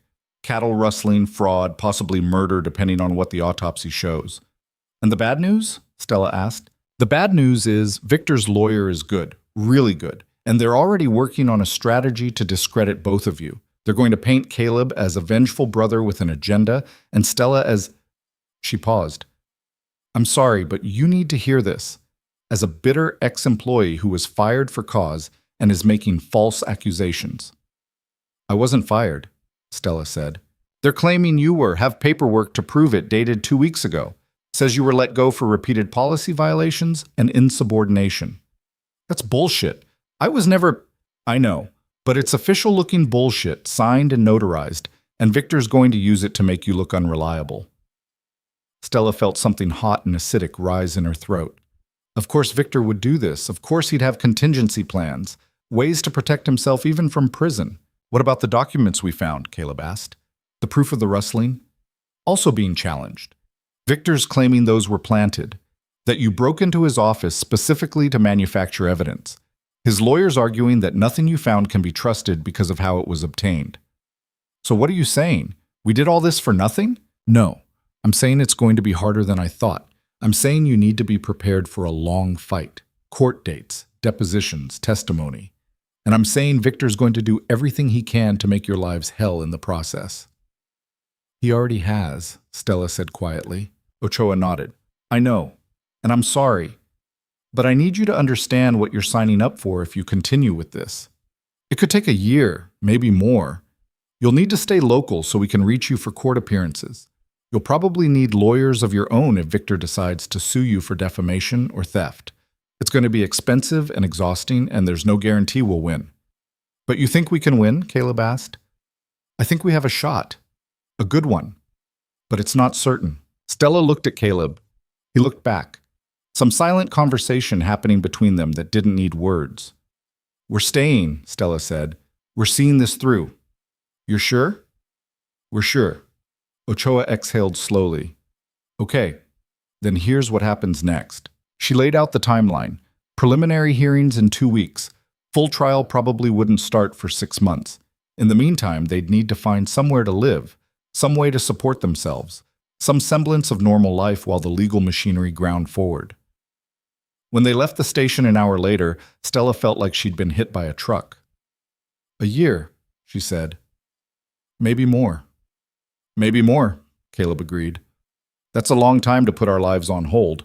Is that what we'd be doing? Putting our lives on hold? Stella thought about it. I don't know. Maybe not. Maybe this is just life now. They walked down Main Street, past the diner and the hardware store and the little library that was only open 3 days a week. It was a nice town, the kind of place people retired to, the kind of place where nothing much happened. Until now. We need jobs, Stella said, and a place to live that's not a motel room. Agreed. You have any marketable skills besides asking uncomfortable questions? Caleb smiled despite everything. I can fix things. Engines, equipment, broken fence posts, ranch work mostly. Might be hard to get ranch work after what just happened. Probably. What about you? I can cook. You can definitely cook. They passed the diner. There was a help wanted sign in the window. Stella stopped, stared at it. Don't even think about it, Caleb said. Why not? Because you just escaped a kitchen where nobody appreciated you. You really want to jump right back into another one? It's what I know. So learn something new. Like what? I don't know. What do you want to learn? Stella realized she had no answer to that question. When was the last time anyone had asked her what she wanted? When was the last time she'd asked herself? "I need to think about it," she said. They kept walking. At the end of Main Street, they found a small real estate office. The woman inside was enthusiastic about showing them rentals. Not much demand in a town this size, and having two people with jobs and references was basically a miracle. Except they didn't have jobs. Or references. Or any proof they were anything other than what Victor's lawyers would claim they were: troublemakers and liars. But Stella had always been good at making things work with limited resources. "We have first and last month's rent," she told the realtor. "Cash, and we're quiet. Responsible. Just need somewhere stable for a while." The realtor, whose name was Margaret, studied them with shrewd eyes. "You're the ones from the Hale Ranch situation," she said. Not a question. "Yes," Caleb said. "No point in lying." "Victor Hale's always been an ass," Margaret said, matter-of-factly. "Condescending. Thinks his money makes him better than everyone else. I've been waiting for someone to take him down a peg for years." Stella blinked. "So you'll rent to us?" "I've got a small house on Juniper Street. 2-bedroom, 1 bath. Needs some work, but it's livable. Normally I'd ask for references, but in this case," she smiled, "I think I can make an exception." They saw the house an hour later. It was small. Really small. The paint was peeling, the porch sagged a little, and the kitchen hadn't been updated since sometime in the 80s. But it had good light, a yard, a front door that locked. "We'll take it," Stella said. They moved in that afternoon with the few belongings they had: clothes, Caleb's tools, the bag of documents that was now evidence in a federal investigation. That night, they sat on the sagging porch and watched the sun set over unfamiliar streets in an unfamiliar town and tried to figure out what they'd just committed to. "This is crazy," Stella said. "Completely. We could still leave, drive to California or Colorado or anywhere else. Start over somewhere nobody knows what happened. We could, but we're not going to. No, we're not." Stella leaned back against the porch post. "Why not?" Caleb was quiet for a long moment. "Because running didn't work the first time," he said finally. "I ran for 3 years and it didn't bring Danny back. Didn't make anything better, just made me tired. And staying here will make things better? I don't know, but at least it's choosing something instead of avoiding something. That's different." It was different. Stella could feel the difference, even if she couldn't quite articulate it. "I need to find a job," she said. "So do I." "Tomorrow?" "Tomorrow." But tomorrow came and went without either of them finding work. The diner didn't call back. The hardware store wasn't hiring. The mechanic shop already had help. By the end of the week, their cash reserves were getting thin. By the end of the second week, Stella was starting to panic. "We can't live on nothing," she said, pacing their small living room. "We need income, real income, not just odd jobs and hope." "I know." "So what do we do?" Caleb looked at her. Really looked at her. "What if we made our own job?" "What?" "You can cook. I can fix things. What if we combine those skills?" "Into what?" "I don't know yet. But there's got to be something, some gap in this town that we could fill." Stella stopped pacing, sat down, let the idea percolate. "A cafe," she said slowly. "What?" "A cafe. Small, simple, good food, real food, the kind you can't get at a diner or a chain restaurant." "Do you know how to run a cafe?" "No. But I know how to cook, and you know how to fix things, and between us we can probably figure out the rest." It was ambitious, probably too ambitious. They had no money, no experience, no business plan. But it was something they could build instead of chase. The idea took root. They spent the next week researching, looking at empty storefronts, running numbers, figuring out what it would take to actually make this work. Most of the numbers were discouraging. Startup costs were higher than expected. Permits and licenses were complicated. And they still had no capital to actually buy equipment or lease a space. But then Margaret, the realtor, called. "I've been thinking about you two," she said, "and I have a proposition." The proposition was this. She owned a small building on a side street. Used to be a bakery, closed 5 years ago when the owner retired. It had been sitting empty ever since. "I'll lease it to you," Margaret said. "Below market rate. First month free while you get set up. In exchange, you give me 10% of profits for the first 2 years." Why would you do that? Stella asked. Because this town needs something new, something with life in it, and because I think you two will actually follow through. It felt like a lifeline thrown from nowhere. They signed the papers the next day. The space was small, smaller than Stella had hoped. The kitchen was outdated. The dining area could maybe fit 20 people if they squeezed. But it was theirs. For the first time in either of their lives, they owned something, or close enough. They spent the next month renovating. Caleb fixed the plumbing, updated the electrical, built new tables from reclaimed wood. Stella cleaned, painted, organized the kitchen into something functional. They worked 16-hour days, fell into bed exhausted, woke up, and did it again. And slowly, impossibly, it started to look like something. "We need a name," Stella said one night. They were sitting on the floor of the dining area, too tired to stand, eating sandwiches because neither of them had energy to cook a real meal. "What about the kitchen?" Caleb suggested. "Too generic." "Stella's place?" "Too personal." "The ranch?" They both laughed at that. Too soon for ranch jokes. "What about something simple?" Stella said. "Something that says what it is without trying too hard." They sat in silence, thinking. "Morning light," Caleb said finally. Stella looked at him. "Why that?" "Because mornings were when we figured things out, when we had those conversations in the kitchen, when everything felt possible, before the day got complicated." "Morning Light Cafe," Stella said, testing it. "I like it." "Yeah." "Yeah." They opened 6 weeks later. The grand opening was modest. A few signs around town. Word of mouth. Margaret came, and Sheriff Ochoa, and a handful of curious locals who'd heard rumors about the Hale Ranch situation and wanted to see the people at the center of it. Stella made biscuits, real ones. The kind she'd perfected over 5 years at the ranch. Served them with honey butter and homemade jam. Made eggs 6 different ways depending on what people ordered. Brewed coffee that actually tasted like coffee, not burnt water. And for the first time in years, she cooked for people who said thank you without prompting, who complimented the food and meant it, who came back the next day and the day after that. The cafe didn't make much money at first. Some days they barely broke even. But it was growing, slowly, steadily. And more importantly, it was theirs. 3 months after opening, on a Tuesday morning when the cafe was empty except for one regular reading a newspaper in the corner, Caleb found Stella in the kitchen. "I have to go," he said. Stella's hand stilled on the biscuit dough she'd been working. "What?" "The FBI called. They confirmed it's Danny. The DNA came back. It's definitely him." "Oh, okay. I need to go home, arrange the funeral, bury him properly. It'll take maybe a week." "Of course. Yeah, you should go. Will you be okay here, running things alone?" Stella looked around the kitchen. Her kitchen. The one she'd built. The one where she decided what got cooked and how and for whom. "I'll be fine," she said. "You sure?" "I'm sure." Caleb nodded. Started to leave. Stopped.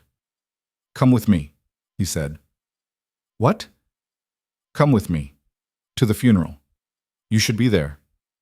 "Caleb, I didn't know your brother. It wouldn't be appropriate. And you're the reason I found him. The reason I got answers. The reason I'm not still drifting around looking for something I'll never find. You should be there." Stella wanted to argue. Wanted to say she didn't belong at something so personal, so private. But the look on his face stopped her. "Okay," she said. "I'll come." They left the next morning. Put a sign on the cafe door saying they'd be closed for a week. Drove east into Texas, into country that felt familiar and foreign at the same time. The funeral was small, just family. Caleb's aunt and uncle, a few childhood friends who'd stayed in touch. And Stella. She stood at the back during the service, trying to be invisible. But afterward, when people were gathering at Caleb's childhood home, his aunt found her. "You're Stella," the aunt said. "Yes. I'm sorry for your loss. Caleb told me about you, told me what you did, what you both did. I didn't do much. You did enough. Danny would have liked you, I think. He always appreciated people who stood up for what was right, even when it was hard." Stella didn't know what to say to that, so she just nodded. That night, she and Caleb sat on the porch of his family home. The same porch where Danny had probably sat 1,000 times. where he'd planned his future and dreamed about houses and girlfriends and all the things he'd never get to have. I don't know how to let him go, Caleb said quietly. Maybe you don't have to. Maybe you just learn to carry him differently. How? By living, really living, the way he would have wanted to. Caleb leaned back, looked up at the stars. I've been thinking, he said, about what comes next. And I think I want to stay. In New Mexico, with the cafe, he paused, with you, if that's what you want. Stella's heart did something complicated in her chest. You're sure? She asked. You're not going to wake up in 6 months and realize you need to keep moving? I might. I don't know the future, but I know right now the cafe feels more like home than anywhere I've been in 3 years. And you? He turned to look at her. You feel like someone I don't want to leave. That's not the same as wanting to stay. Isn't it? I don't know. Is it? Caleb smiled, took her hand. I'm not good at this, at saying what I mean, at promises and certainty and all the things normal people are good at. But I can tell you this, I don't want to be anywhere you're not. That's the closest to certain I've ever been about anything. It wasn't a declaration of love, wasn't a proposal or a promise of forever. But it was honest, and honest was enough. Okay, Stella said. Then stay. Okay. They sat there until the stars started to fade, talking about small things and large things and all the things in between. And for the first time in either of their lives, the future felt less like something to survive and more like something to build. They drove back to New Mexico 3 days later. The cafe had a line of people waiting when they pulled up. What the hell, Stella said. Margaret was there, looking pleased with herself. I may have mentioned to a few people that you were reopening today, she said. And word spread. Turns out people really like your food. Stella looked at the line. At least 30 people, maybe more. We're not ready for this, she said. Sure you are, Caleb replied. You've been ready for this your whole life. You just needed the right kitchen. He was right. She had been ready. They opened the doors, served breakfast to more people than they'd ever served before, ran out of biscuits twice and had to make more, worked until their feet ached and their backs screamed and they couldn't remember the last time they'd sat down. And it was perfect. Not smooth, not effortless, but perfect in its chaos and imperfection and realness. That night, after the last customer left and the kitchen was clean and the chairs were stacked, Stella and Caleb sat in the dining area with cups of coffee. We did it, she said. We did. People actually came, actually liked the food. Of course they did. You're an incredible cook. We're going to have to hire help if this keeps up. Probably. That's terrifying. Completely. They sat in comfortable silence, drinking coffee that was too hot and tasted like home. Caleb? Stella said after a while. Yeah? Thank you. He smiled, that same smile from the first breakfast, the one that had changed everything. You're welcome. And this time when he said it, Stella knew he wasn't going anywhere. Not tomorrow, not next week, not until they'd built something worth staying for. They already had. The trial started on a Tuesday in February, 8 months after they'd fled the Hale Ranch in the middle of the night. Stella wore a dress she'd bought specifically for court appearances. Navy blue, conservative, the kind of thing that said reliable witness instead of troublemaker. She hated it. The fabric was stiff, the collar too tight, but the lawyer they'd hired, a sharp woman named Patricia Ruiz, who'd taken their case partially pro bono because she too thought Victor Hale was an ass, had been clear about appearances. The jury needs to see you as credible, Patricia had said. That means looking like someone they'd trust, someone like them. So Stella wore the dress and sensible shoes and pulled her hair back in a way that made her look older, more serious. Caleb wore a suit that didn't quite fit. The shoulders were too broad, the sleeves too short. He looked uncomfortable, like a man playing dress-up in someone else's clothes. I hate this, he muttered as they walked into the courthouse. Join the club. How long do you think this will take? Patricia said maybe 3 weeks. Could be longer. 3 weeks of sitting in a room with Victor Hale staring at us? Don't look at him. Just look at Patricia, or the jury, or literally anywhere else. But it was hard not to look. Victor sat at the defense table looking calm, composed, almost bored, like this was a minor inconvenience rather than a trial that could send him to prison for 20 years. His lawyer, a man named Harrison Blackwell, who wore suits that probably cost more than Stella's entire wardrobe, had the kind of confidence that came from winning cases people said were unwinnable. The first week was procedural, jury selection, opening statements, expert witnesses talking about cattle identification and brand registration and all the technical details that made Stella's head hurt. But the second week was different. The second week, they called Stella to testify. She walked to the witness stand on legs that felt like water, placed her hand on the Bible even though the words felt hollow, swore to tell the truth. Patricia started with easy questions: background, how long she'd worked at the ranch, what her duties were, building a foundation. Then the questions got harder. Can you describe the night of June 14th? Patricia asked. The night you and Mr. Rourke left the ranch? Stella took a breath. We'd found documents in Victor Hale's office, documents that showed he'd been stealing cattle from other ranches and selling them as his own. And how did you gain access to Mr. Hale's office? We broke in through a window. A murmur went through the courtroom. Patricia had warned her this would be the hard part, admitting to a crime to expose a bigger one. Why did you break in? Because we'd found evidence in the barn, hidden documents. But we needed the originals, the ones in his office, to prove it was real. And did you find those originals? Yes. Patricia entered the documents into evidence, page after page of falsified records, forged signatures, bank deposits that didn't match legitimate sales. Then it was Blackwell's turn. He stood slowly, adjusted his tie, walked toward the witness stand like a predator approaching prey. Ms. Vance, he said pleasantly, you testified that you worked at the Hale Ranch for 5 years. Is that correct? Yes. And during those 5 years, did you ever express concerns about illegal activity? No. No, you saw nothing wrong, suspected nothing, until Mr. Rourke arrived. That's not... In fact, isn't it true that you were terminated from your position 2 weeks before the alleged break-in? No, I was never fired. I have documentation here that says otherwise. He held up papers. Signed by Mr. Hale, stating that you were let go for insubordination and policy violations. That's a lie. He made that up after we left. Or perhaps you're lying now. Perhaps you broke into Mr. Hale's office out of revenge, to manufacture evidence against a man who'd legitimately fired you. That's not what happened, isn't it? Isn't it true that you were involved in a romantic relationship with Mr. Rourke? That you were willing to do whatever he asked, including breaking the law? Patricia objected. The judge sustained it, but the damage was done. The jury had seen Blackwell plant doubt, had seen Stella stumble over her answers.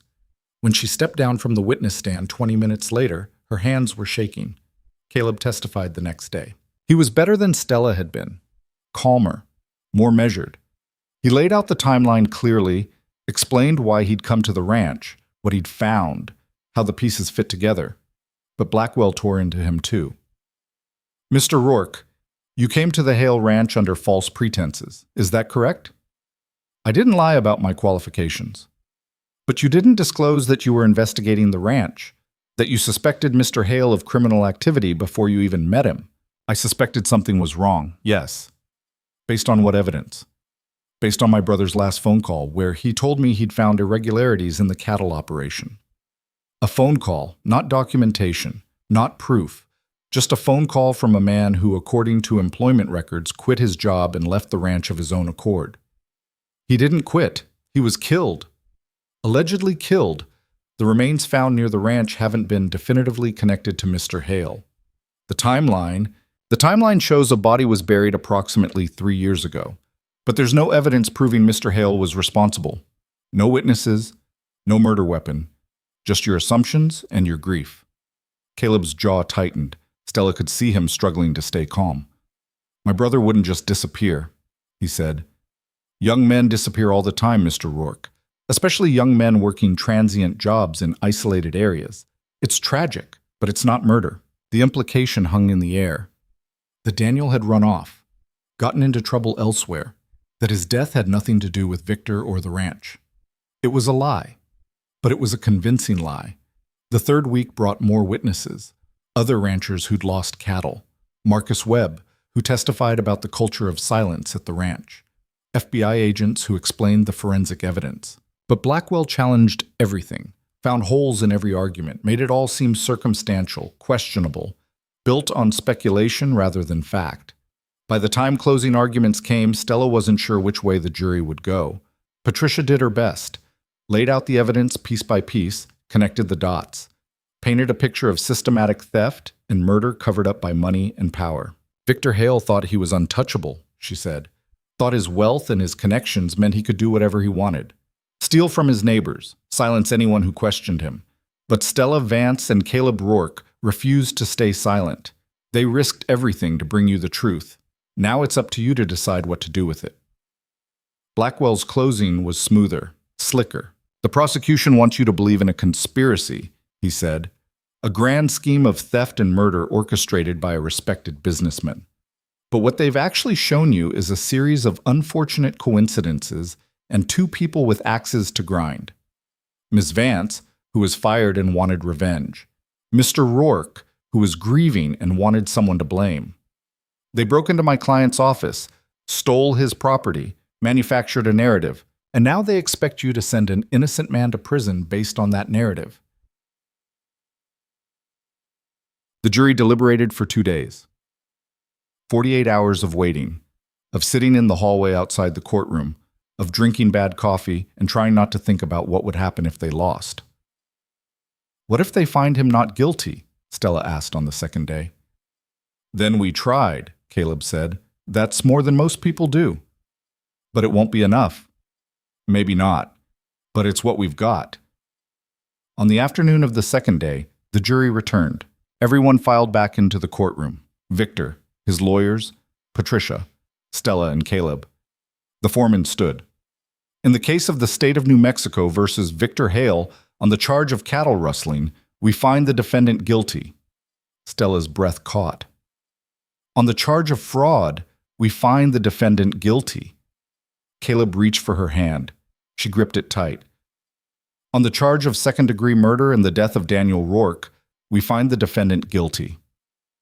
The courtroom erupted. Victor's face went white, then red. Then he was shouting something Stella couldn't hear over the noise. Blackwell was objecting, demanding a mistrial, citing procedural errors that didn't exist. The judge banged his gavel, called for order. Stella sat frozen, unable to process what had just happened. They'd won. Against all odds, against a powerful man with expensive lawyers and every advantage, they'd actually won. Patricia turned to them, eyes bright. "We did it," she said. Caleb was crying, quiet tears running down his face, for his brother, for the justice that came too late, but came anyway. Stella put her arm around him, held him while the courtroom chaos continued around them. "He knows now," she whispered. "Danny knows." And it mattered. Sentencing came 2 weeks later. Victor Hale was given 22 years. With parole eligibility in 15, it wasn't enough. No sentence would have been enough. But it was something. After the sentencing, Ochoa found them outside the courthouse. "You two did good," she said. "Real good." "We just told the truth," Stella said. "Lots of people know the truth. Not many are willing to fight for it the way you did." She shook both their hands, formal, official. Then she pulled them each into a brief hug. "Go live your lives," she said. "You earned it." They drove back to the cafe that afternoon. It had been running in their absence. They'd hired a manager named Rosa, who turned out to be better at the business side than either of them. But it still felt good to walk through the door and smell coffee and fresh bread and all the familiar smells of home. The regulars were there, Mrs. Patterson in her usual corner, the Martinez brothers arguing good-naturedly about football. Young couple by the window who came in every Saturday. "You're back," Rosa called from behind the counter. "How'd it go?" "Guilty," Caleb said. "On all counts." The cafe erupted in applause. Stella hadn't expected that, hadn't realized how many people had been following the trial, how many had been rooting for them. It made her throat tight. That night, after closing, she and Caleb sat in the kitchen drinking wine that Margaret had brought over to celebrate. "What now?" Stella asked. "What do you mean?" "I mean, we spent 8 months focused on the trial, on getting justice, on proving Victor was guilty. Now that's done.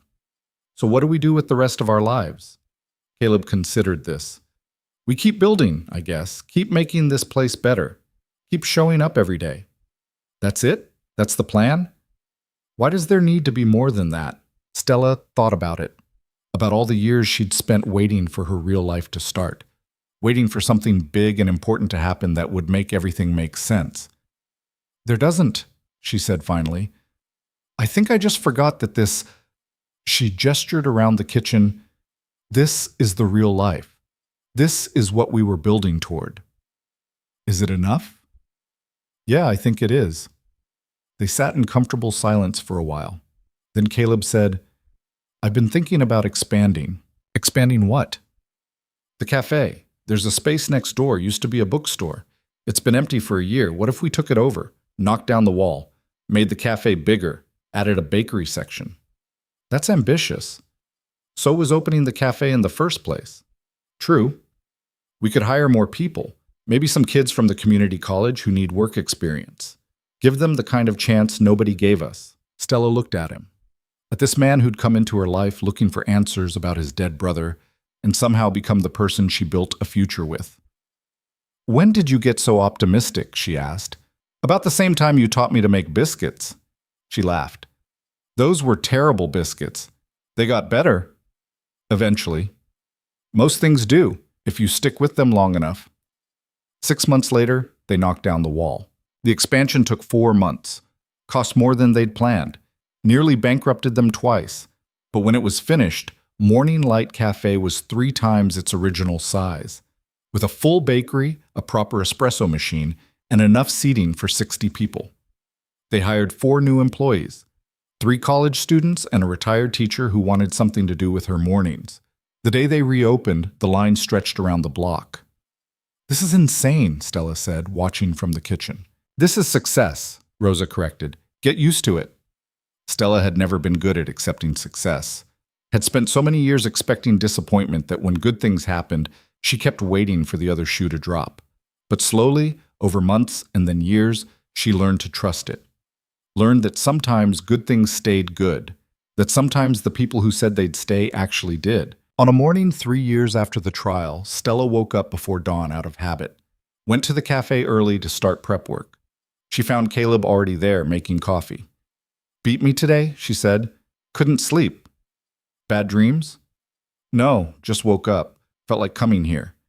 She poured herself coffee, added cinnamon and cream, sat in the chair by the window, the same chair Caleb had given up for her that first morning at the ranch. You know what day it is? Caleb asked. Stella thought about it. No, should I? 5 years since we left the ranch, since all this started. 5 years. It felt both longer and shorter than that. We should do something, Stella said. Mark it somehow. Like what? I don't know. Make a special menu? Have a party? Or we could just acknowledge it. Sit here and drink coffee and be grateful we made it. That works too.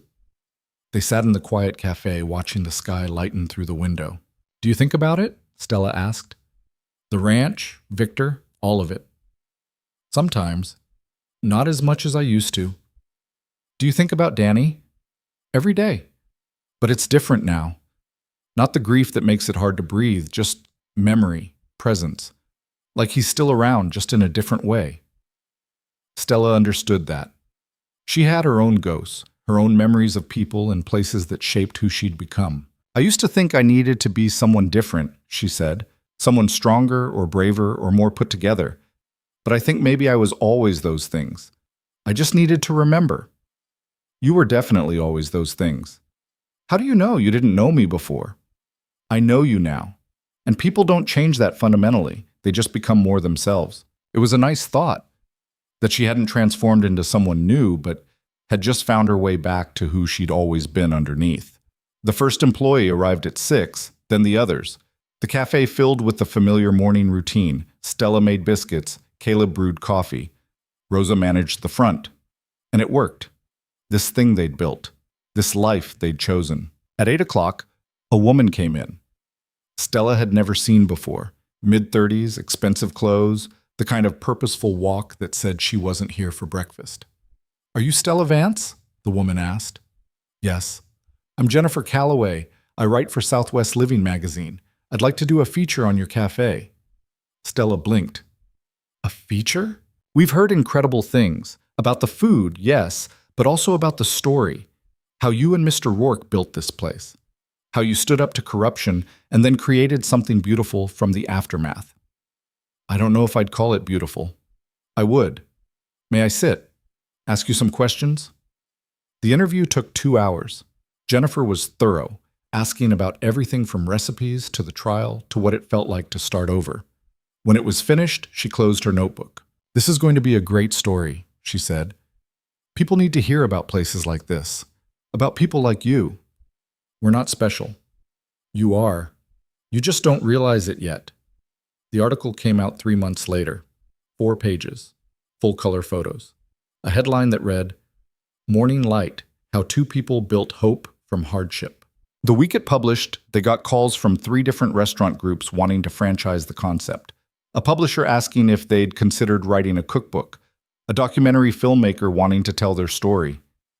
"This is overwhelming," Stella said, looking at the stack of messages. "We don't have to do any of it," Caleb said. "Don't we? Isn't this what success looks like?" "Success looks like whatever we decide it looks like. If we want to franchise and write books and do documentaries, great. If we want to stay exactly this size and keep doing exactly what we're doing, that's great too." Stella thought about the ranch kitchen, about making herself small enough to fit, about all the years she'd spent believing other people got to decide what her life looked like. "I want to stay this size," she said. "I want to keep serving good food to people who appreciate it. I want to hire more people who need second chances. And I want to go home every night with you and not think about expansion plans or franchises or anything bigger than what we've already got." That sounds perfect. They turned down the offers. All of them. Some people thought they were crazy. Why not capitalize on the success? Why not grow while they had momentum? But Stella had learned something important. Bigger wasn't always better. Sometimes the right size was exactly where you were. On a Saturday morning 4 years after the cafe's expansion, Caleb found Stella in the kitchen before opening. "I have something for you," he said. He pulled out a small box. Not a ring box. They'd talked about marriage once and decided the paperwork didn't matter as much as the commitment. But a different kind of box. Inside was a key. "What's this?" Stella asked. "Key to the cafe. Your name's on the deed now, 50-50, legal and official." "Caleb, you've put as much into this place as I have. More, probably. It should reflect that." Stella turned the key over in her hand.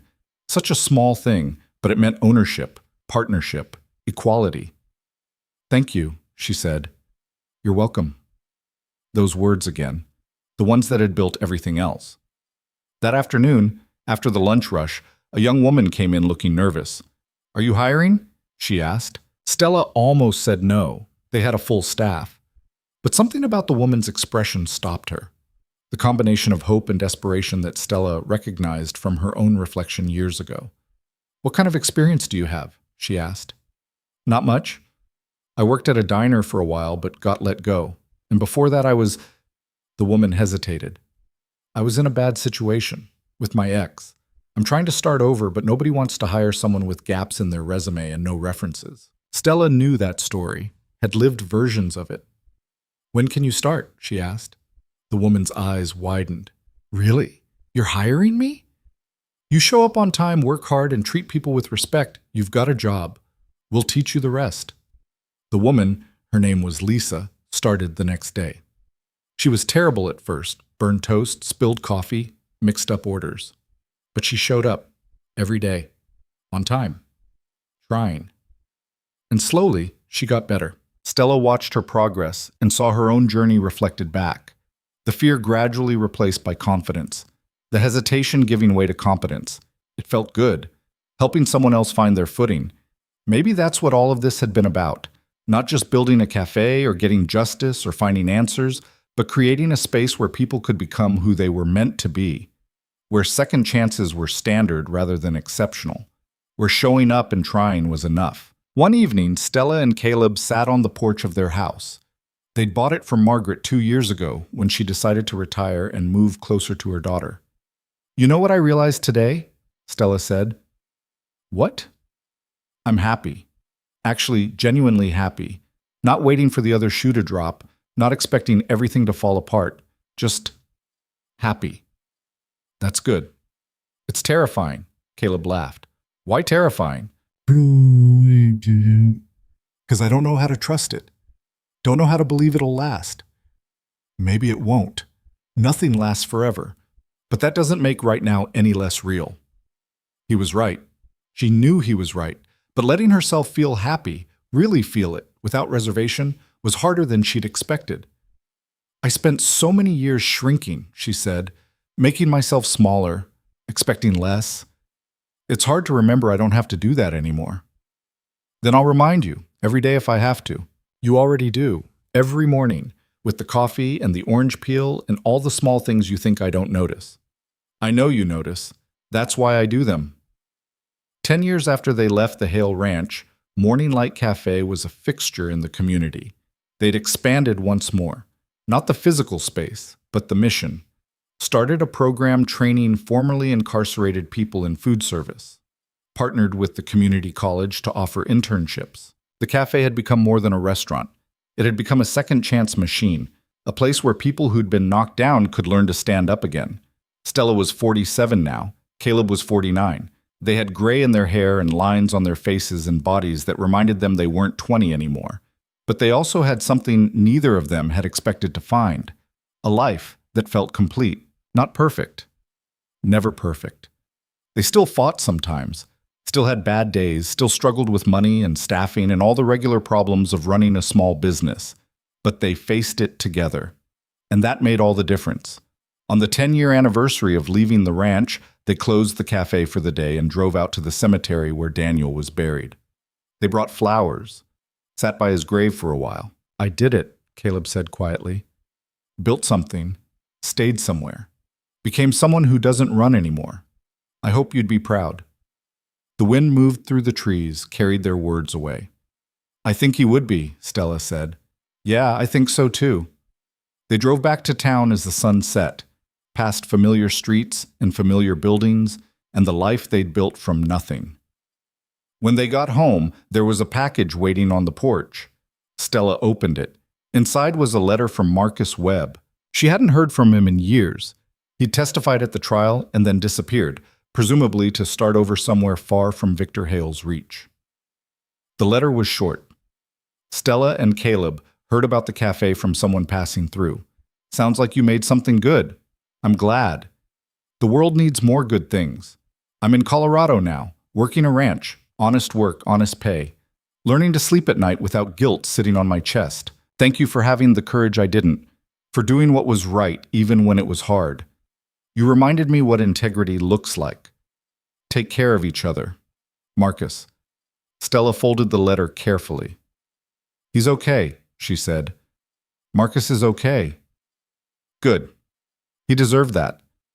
They went inside, made dinner together in their small kitchen, moved around each other with the practiced ease of people who'd spent years learning each other's rhythms. After dinner, they sat on the couch. No TV, no phones, just quiet. You know what I think? Stella said. What? I think we won. Not just the trial, not just the case against Victor, but the bigger thing. We won the fight to build lives that matter, to become people we're proud of. That's bigger than any courtroom victory. Caleb pulled her closer. When did you get so philosophical? About the same time you got so optimistic. We're corrupting each other. Good. I like being corrupted by you. They sat there as the evening deepened into night, as the familiar sounds of their neighborhood, dogs barking, kids playing, cars passing, created a soundtrack for the life they'd chosen. And Stella realized something she'd never quite articulated before. This was enough. Not because she'd given up on ambition or growth or change, but because she'd learned that enough wasn't a limitation. It was a choice. A decision to say this, exactly this, right here, right now, is sufficient. The cafe would open tomorrow. They'd make coffee and biscuits and serve people who'd become friends. They'd train employees who needed second chances. They'd pay bills and fix broken equipment and solve all the small problems that came with running a business. And it would be enough, because they'd learned what too many people never figured out, that the extraordinary isn't found in grand gestures or dramatic moments. It's found in the ordinary, in showing up, in consistency, in choosing to stay when leaving would be easier, in saying thank you and meaning it, in orange peels and cinnamon coffee, and all the small ways people showed they cared. Caleb fell asleep first, his breathing evening out into the rhythm Stella had learned to find comforting. She stayed awake a little longer, thinking about the woman she'd been 10 years ago, the one who'd made herself small and expected nothing. That woman was still part of her, would always be part of her, but she wasn't that woman anymore. She was someone who'd fought back, who'd stood up, who'd built something from nothing and learned to trust it. Someone who'd found her way home not by going backward, but by choosing deliberately and courageously to move forward. And that made all the difference. The next morning, Stella woke before dawn, went to the cafe, made coffee. Caleb arrived 10 minutes later, right on schedule. "Morning," he said. "Morning." He sat in his usual chair. She brought him coffee. Black, no sugar. The familiar routine that had sustained them through years of uncertainty and change. When the first customer walked in at 6:30, Mrs. Patterson like always, Stella was ready, with biscuits that were perfect, coffee that was strong, and a smile that came from a place of genuine contentment. "Good morning," she said. And it was. Not because everything was perfect, not because all their problems were solved, not because they'd reached some final destination, but because they'd learned to find good in the ordinary, to build meaning from the mundane, to create extraordinary from the consistent choice day after day to show up and try. That was the lesson. That was the point. Not that life would ever be easy, but that showing up anyway, choosing to engage, to build, to care, was enough. More than enough. It was everything.